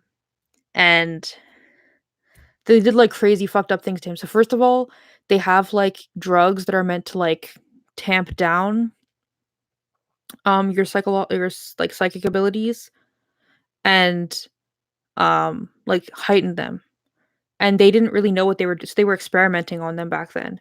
And so he had, like, all kinds of, like, crazy acid trip type things or, like, seizures and, like, all this 'cause he was, like, super petrified. And because he's a medium, you know how they tested this? By putting fucking dead bodies in a room with him and then pumping him full of drugs and leaving him there for hours to be like, "Oh, is he freaking out more or less than usual?" Like, you know, fucked up shit. So basically, he left there with, like, a crap ton of PTSD. Um, but yeah. So his problem is that he's, like, so receptive to the dead that he, like, can't even walk down the street without being, like, harassed by them, and they seem to know that he can hear them and talk to them, like, him, it's not just, like, voices, it's like he can, like, see them and, like, interact with them, and, so they, like, always are harassing him, and it's just, like, he's constantly seeing people, like, get run over by buses or people being shot in the head and just, like, some of them are, like, on a loop. There's, like, 2 types of dead people, like, ghosts apparently. Ones that are just, like, stuck in, like, the moment of their death, and ones that are, like, dead, but, like, kind of, like, normal. You can, like, have a conversation with them and they do stuff and whatever. So he's, like, constantly very traumatized and stressed out.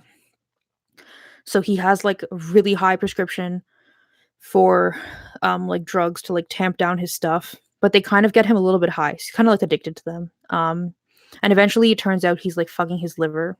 Lols, shocking. Um, but yeah. So he's like the first book starts that he's at, like, a retirement party for his partner. Um, and basically some guy he doesn't know like, some guy who works in his precinct that he doesn't know, like, cruises him. And he's like, "Okay, whatever." He's like, "Hi." And so they, like, go to the washroom to hook up or whatever, and, like, the whole hookup scene is him being like, "Fuck, I didn't swallow my pill, I can feel it in my mouth, it's so bitter." Like, that's, like, the primary focus of the first hookup scene. Hilarious. And then his, like, retired partner starts knocking on the door and is like, "Yo, like, what are you doing in there? Like, are you okay?" Checking on him. And then he goes back to work, like, uh, and he gets put with this, like, Latino girl because they work in pairs that are, like, the psych or the paranormal or whatever, and, like, a stiff, which is, like I don't fucking know. There's, like, a whole, like, theory of, like, why they need to work together this way, but, like a partner duo, right? But then it turns out And it was, like, very, very competitive to get these jobs, especially to work with a medium on murder cases, because there's, like, not many mediums, they're, like, the rarest ones, especially ones that can do something more than just, like, feel a presence in a room or whatever. Um, he can, like, help people pass on to the other side and, like, all kinds of shit that it's, like, he's, like, OP, overpowered. Um, Turns out his new partner that he really likes, that he's, like, BFFs with, has, like, paranormal powers. So they basically fire her because she can't do the position she was hired for. And but they send her for training because they like her and they get along to the police force. But like Victor is freaked out about this because his version of training was like fucking like a trauma horror show. But that was like 15 years ago or whatever. Now the way that they do training is like these kind of like spiritual, like mumbo jumbo type new agey things that he's like, what the fuck is this? He's like, are you even learning anything?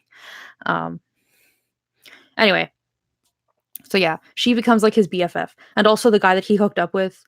Um, for a while, they pair him like with this guy and his partner, who is like the like lie detector one, and they work like as a team of three because until he can get like a new partner, kind of thing, and it's like super awkward for him, whatever. And eventually they start dating, um, and they like move in together and blah blah blah, and they eventually buy a loft, which like nobody wants to live. It's like a old cannery that was turned into like a loft, and the realtor who owns the or like who whatever, the person who's trying to sell the property is like nobody wants to live here because it's haunted. But Victor is like um and he like goes in there and like the woman who like it has like a really like kind of eclectic design inside and stuff like what the way it was retrofitted to be a house instead of like a cannery. And apparently it was owned by this like kind of like I don't know, friendly lesbian in her 60s who was really into like pottery and stuff. And she like gives him a tour of the house and is like, look what I did here and this is why I did it and blah blah blah blah blah. And she's like, well, now that I know that my home is like in good hands, I can like pass on or whatever. And he's like, yeah, cool, peace out or whatever. I don't know. I remember her very clearly because she's like, a lesbian. Um, yeah. And that's the book. So it's like adventures of like him and his boyfriend and them like solving paranormal crimes. And there's like a spy organization that like spies on the Sykes. And there are people in that organization that have like unique abilities that nobody like that are not like one of the five abilities that people have. Like the five types of abilities that people have. Um and they eventually kind of blackmail slash recruit him and his boyfriend like bends to it and is like, I want to be on the inside, like one, so that I can like see what the evil people are up to because they're super obsessed with Victor because he's so powerful. um and two, so just because they can get like perks and stuff from like working that closely with the people who basically run everything from behind the scenes that everybody else doesn't know about. um and eventually like, oh, it's so interesting. They like so you know how like in like I'm sure like the FBI or CIA, they like do sweeps for bugs, right? To make sure that there's nobody listening in. Well, something that has like happens a couple times in the different books is like somebody is murdered and they'll like stalk their murderer and like learn as much as they can about them and then like find they look for like and then when Victor comes along, they like are like, okay, I have all this information to tell you, and then they're like, okay, great, we have like everything we need to know to like trap this guy and find out what like get proof of what he's been doing and whatever. Um, and so like this like spy organization, um, I don't even know what it's like a surveillance organization for like psychics and stuff. Um, they like hire Victor and they pay him like insane like thousands and thousands of dollars to like come into the office one time and for um look for like spirits. And there he runs into this guy who was in the same program as him. This guy is like developmentally delayed, so he's kind of like a child, but he can like sense when there's like spirits around, so he can at least tell them like, don't have private conversations in here and stuff.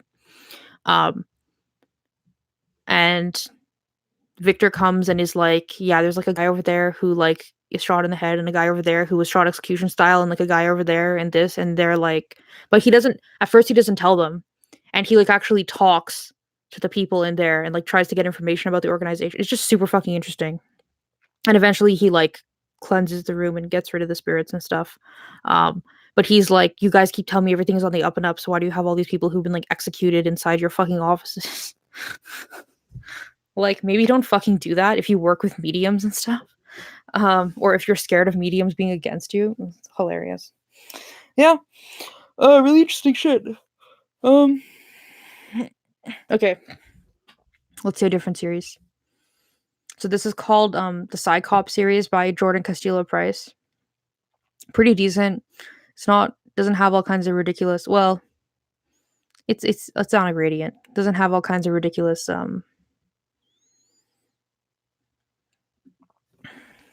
sex stuff. Or it does, but it's like pretty mild compared to like most of the stuff I read.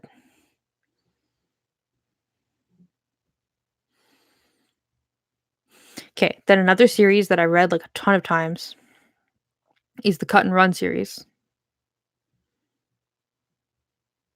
Where the fuck is the first book? So I'm just gonna set up the characters.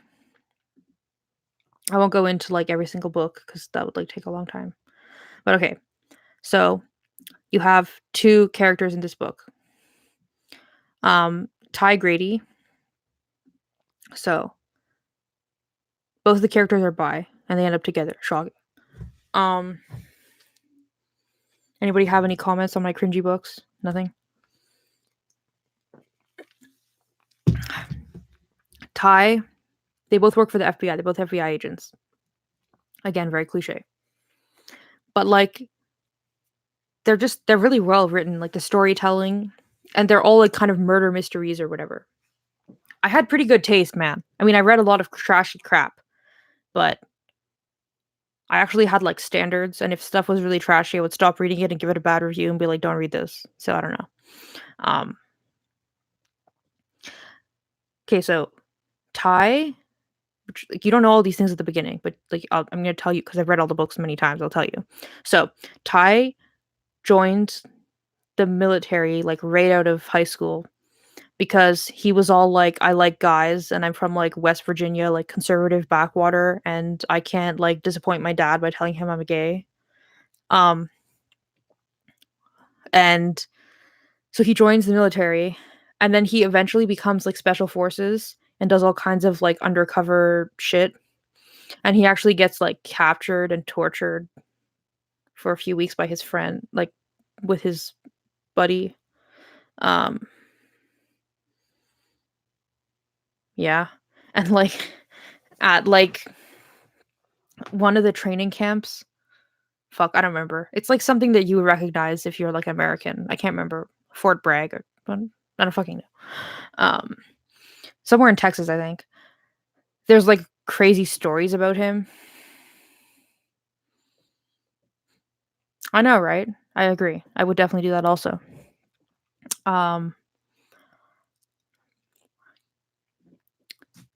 So he's kind of like a legend, but people don't know that he's special forces or that he was special forces most of the time. So anyway, I think basically he's like fucked and traumatized from like, the war shit. So but he still likes to be able to shoot people and like carry a gun and whatever. So he joins the FBI, but he's very like, you can't tell me what to do type of guy. So like he doesn't dress correctly like you're supposed to, and he doesn't follow the paperwork you're supposed to, and he finds sitting behind a desk and doing paperwork like the worst torture of all time. Um but he's very good at like undercover work and like detective stuff and whatever. And also we find out that like the old guy who used to run his special forces team is now like the head of the CIA and will call him up and send him out for wet jobs. Which explains like a lot about the first couple books that we didn't understand. Yeah, so that's Ty. He's pretty like lone gunman-y and all like, I'm too tough for you and whatever. But then once he gets with Zane, he kind of mellows out. So okay, then there's Zane.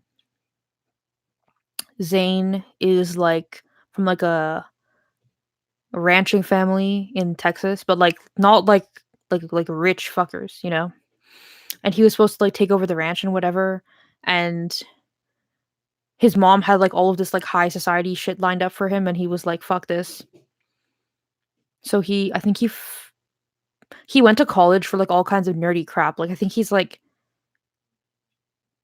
criminology and some language and like statistics or some nerdy shit, right? And uh then he like joined the FBI. And at the beginning, most of what he was doing was like computer like data analysis and stuff. Apparently, he was very good at it, like stuff to do with banking or something. Um, and then he got married, and then his wife died. I don't remember how she died, but anyway, she's dead. Um, and after that, he got super fucked up. He got into drugs, and he became an alcoholic, and he didn't want to sit behind a desk anymore because he was like he didn't value his life anymore. So he's like, whatever, give me the most dangerous jobs. Um, so uh, he goes like undercover in like oh my god, my brain's like short circuiting. What do you call like the Mexican mafia? The cartels. He goes undercover in the cartels. And at some point it becomes clear that like when he left the cartel, they knew that he was like a fed and that he had like turned information on them. So they put like a hit out on him. But because he was like undercover and whatever, they couldn't actually like find him after. But eventually the guy, like the head of the organization or whatever, that he like killed his brother or something. Zane killed his brother or something. I don't know. Um, like figures out who he is and is like, yo, we need to kill this dude. And then he like mysteriously dies. And we find out later that like Ty was like, okay, I'm not dealing with this shit anymore, and like took like a gun and went and like sniped him. Yeah. So so that's Zane. Um, but Zane is like at the point where we meet Zane, he's kind of like put his like insane, like drug addict, reckless self behind him to an extent. I mean, he's still an alcoholic, but he doesn't do drugs and he doesn't do like super crazy reckless shit anymore. Um, so they get sent to New York because a bunch of FBI agents are getting killed, and the FBI people who are working on it can't figure it out. And they're like, we need like our top guys, and like I don't remember exactly what happened, but I think oh okay, this is what happened. Ty is in trouble because he's constantly starting shit and not following the rules, and so they're like, we need to give him a babysitter. And they're like, Zane, he's like a straight shooter who's like good under pressure. They don't know that he's like a drug addict and stuff. They're like, he's a straight shooter who's like a nerd who like do this like very like by the book. We'll like pair them up together. In the last book, I think book number 7 or 8, we learn that Ty wasn't just supposed to like kind of be a babysitter, which like Zane wasn't supposed to kind of be Ty's babysitter like we all knew. He was actually supposed to like literally be like spying on him for the head of the CIA guy. And Ty's like loses his crap. He's very betrayed by this. He's basically like, we should get divorced because I can't fucking like trust you anymore. Like, how could you do this to me and not tell me? And he was like, well, I like fell in love with you and didn't know how to tell you that I had been like sent to spy on you by like this guy. Turns out that guy also was like doing a bunch of like super shady and corrupt shit. But because he's like in the CIA and there's no oversight, he kind of like totally got away with it. So like some of the guys that Zane was like, or the Ty was doing wet work and like killing for this dude, like there was like no like threat to national security or like military like reason to do it. It was just like this guy knows that I'm doing shady shit and I need to cover that up. So like I need someone to kill him. It's like, great, Ty, you'll go do that for me. Yeah. So Ty is like super pissed. So they like take this guy down. Um and that like CIA director guy is like BFFs with Ty's dad. They like served in Vietnam or whatever together. I don't know. Or Korea? No, I think it's Vietnam. They always use Vietnam over Korea in these like books because it's more of like a traumatic war to make like better characters or whatever. I don't know. Anyway, so yeah. Um So they like solve the mystery, the murder mystery in New York where all the FBI detectives are getting killed, and they hook up while they're there. Um and they're all like, "No, I can't do relationships and whatever." Um okay, I lied. I'm going to look up the books now. So that's the first one, the first book. Sticks and Stones is the second book. Oh yeah, in that book, in the first book. So it turns out the murderer is another FBI agent. And like Ty just figured out who he was, and somehow he caught Ty alone because Ty and Zane were like fighting the whole time in the first book. They were not getting along with each other. And so he caught Ty alone and like drugged him and then like shackled him inside of like some building that was under construction and then like fucking built a wall in front of his face. Like so he's like trapped inside of a fucking wall. Um but then Zane is like smart and whatever and like came and saved him and whatever.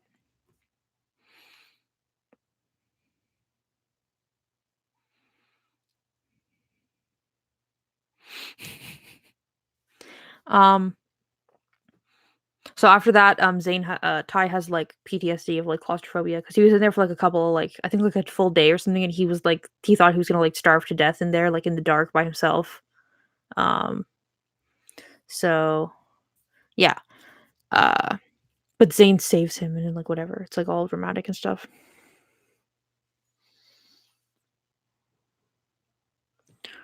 Oh yeah, they're ordered to like stay on desk duty after like that all the shit went down in New York because it's like so um so Ty is like, you know what we need? Oh, they order them to take a vacation because they're like fucked up because of like the stuff that happened in New York. So then Ty is like, fine. So he invites Zane with him to West Virginia to like his home, and just like I think they go like camping while they're there, and they like help his dad redo the roof or something, whatever.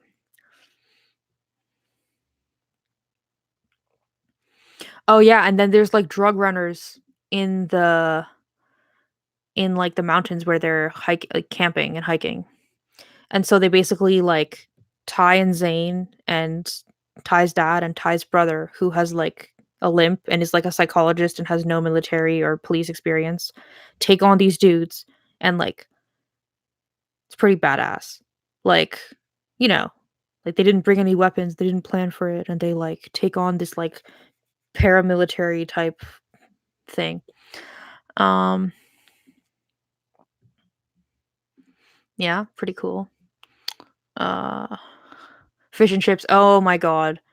They send Ty and Zane undercover, as, like, these, like I think they're, like, art thieves or, like, stolen art dealers or something, um, but they send them undercover as, like okay, so they're supposed to meet this, like, straight couple. Like, okay, the gay couple that they're pretending to be is, like, a gay couple who have only corresponded online with this, like, Italian couple, and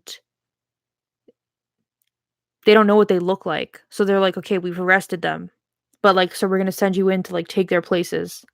And Ty and Zane, like, meet the couple and, um, like, take on their personas and whatever, and then, like, go on this cruise and, literally, like, take their tickets and do, like, their itinerary. They're, like, daredevils who do, like, all kinds of crazy shit. Do their, like, cruise itinerary and, like, their itinerary includes, like, eating dinner with these couple every night and stuff. And it's like, I don't know, it's pretty hilarious, like, um but turns out Ty's character was, like, turning evidence on his husband the whole time. And so, like, the Italian, like, intelligentsia or whatever the fuck, I think they're Italians, like, come after Ty and are like, "Why aren't you responding to our messages?" And, like, "You were supposed to give us this information, and, like, clearly you're not doing it," to, like, beat him up and stuff. And he's like, "Well, fuck. I don't know what to do now." And they're like, they figure their way out of it and stuff. Um Just like, I don't know. It's a pretty funny, like, lighthearted book. Um, and also, like, they're pretending to be a gay couple, so then, like, they are, like this is, like they're not, like, dating, they're just, like I think at that point. No, no, in book 3, they're actually legit dating finally. They weren't really dating in book 2. They were dating in book 3, though, I think. Divide and Conquer, um yeah, they're in Baltimore.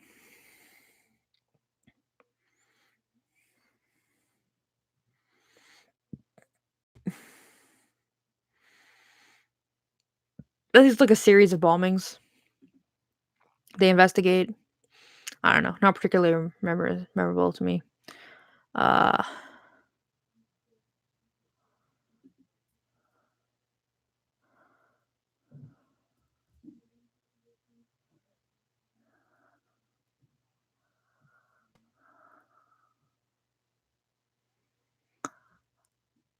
I, uh I don't remember exactly, but anyway, there's more books and they do more stuff, and it's all very exciting. And at some point, there's like a book where Ty's Black Ops team is being like hunted and killed off, and I think it turns out that one of the Black Ops team is the one hunting them because he's like, "We deserve to die for our sins," and whatever. And it's all very like dramatic and shit. But basically, Zane becomes like a de facto member of the team, even though he didn't like serve with them or anything, just because he's like helping them out and stuff, and he's like capable and stuff. That was a pretty interesting book. Yeah. Anyway, those are the two series that I probably reread the most. Um, or like even though I stopped reading my like gay romance novels and fictions and stuff when I was like 19 or something. Um, like when a new one of those series came out, like I would buy it and read it anyway because I'd reread the books. Like I've reread those books so many fucking times, man. Like at least 6 times each. I've read each of those series, like a lot. They're like my comfort reads. Yeah. Um. Anyway, guys, it's kind of late. I'm gonna peace out. But okay, do you have anything else to say to me before I go, people? If you're still here, the 8 of you who've been here for like 1,000 years, anything else like want to say or whatever? I think I might do another one of these on Sunday night. Well, not these like the hanging out. Probably some hanging out, but I mean reading. Let me see how many pages are per chapter. Honestly, tonight I thought I was gonna read one chapter. Um,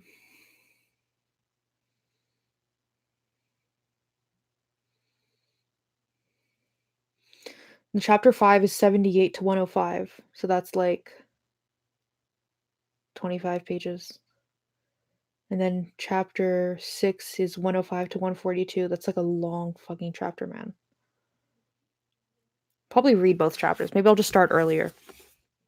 Um, honestly, today though, like I got home at like 3 from work and like went to sleep for like 3 hours. So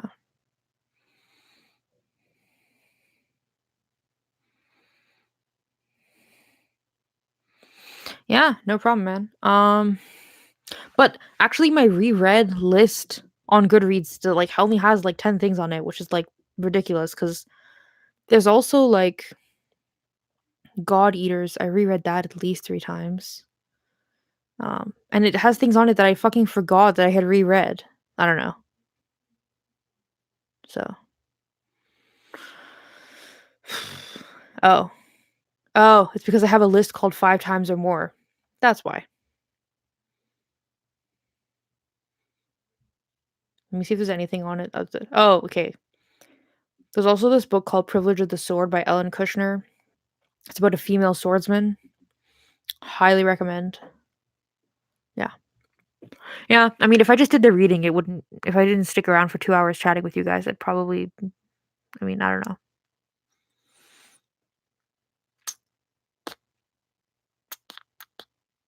I like doing them separately, like the reading and then the chatting, because like I can leave the readings up and maybe take down the like casual chatting stuff after if I feel like I've said stuff that I don't want on YouTube forever.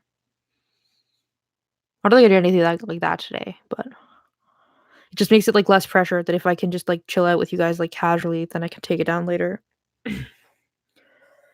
Anyway, guys,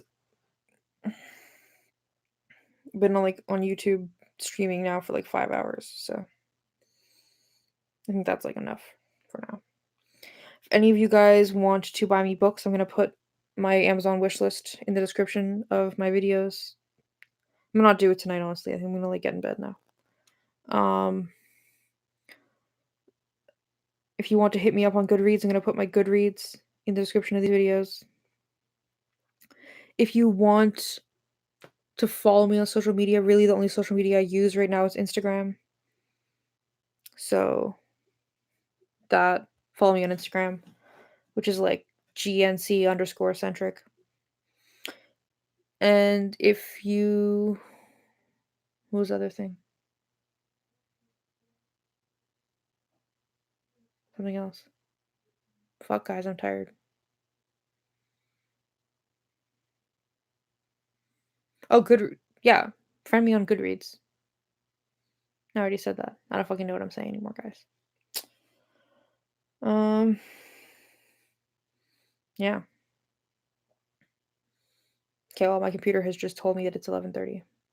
So, I think that's, like, a good time to stop since I've been, like, sitting here since, like, 6:45. I have to pee, so I think, like, I'm destined to stop now. Anyway.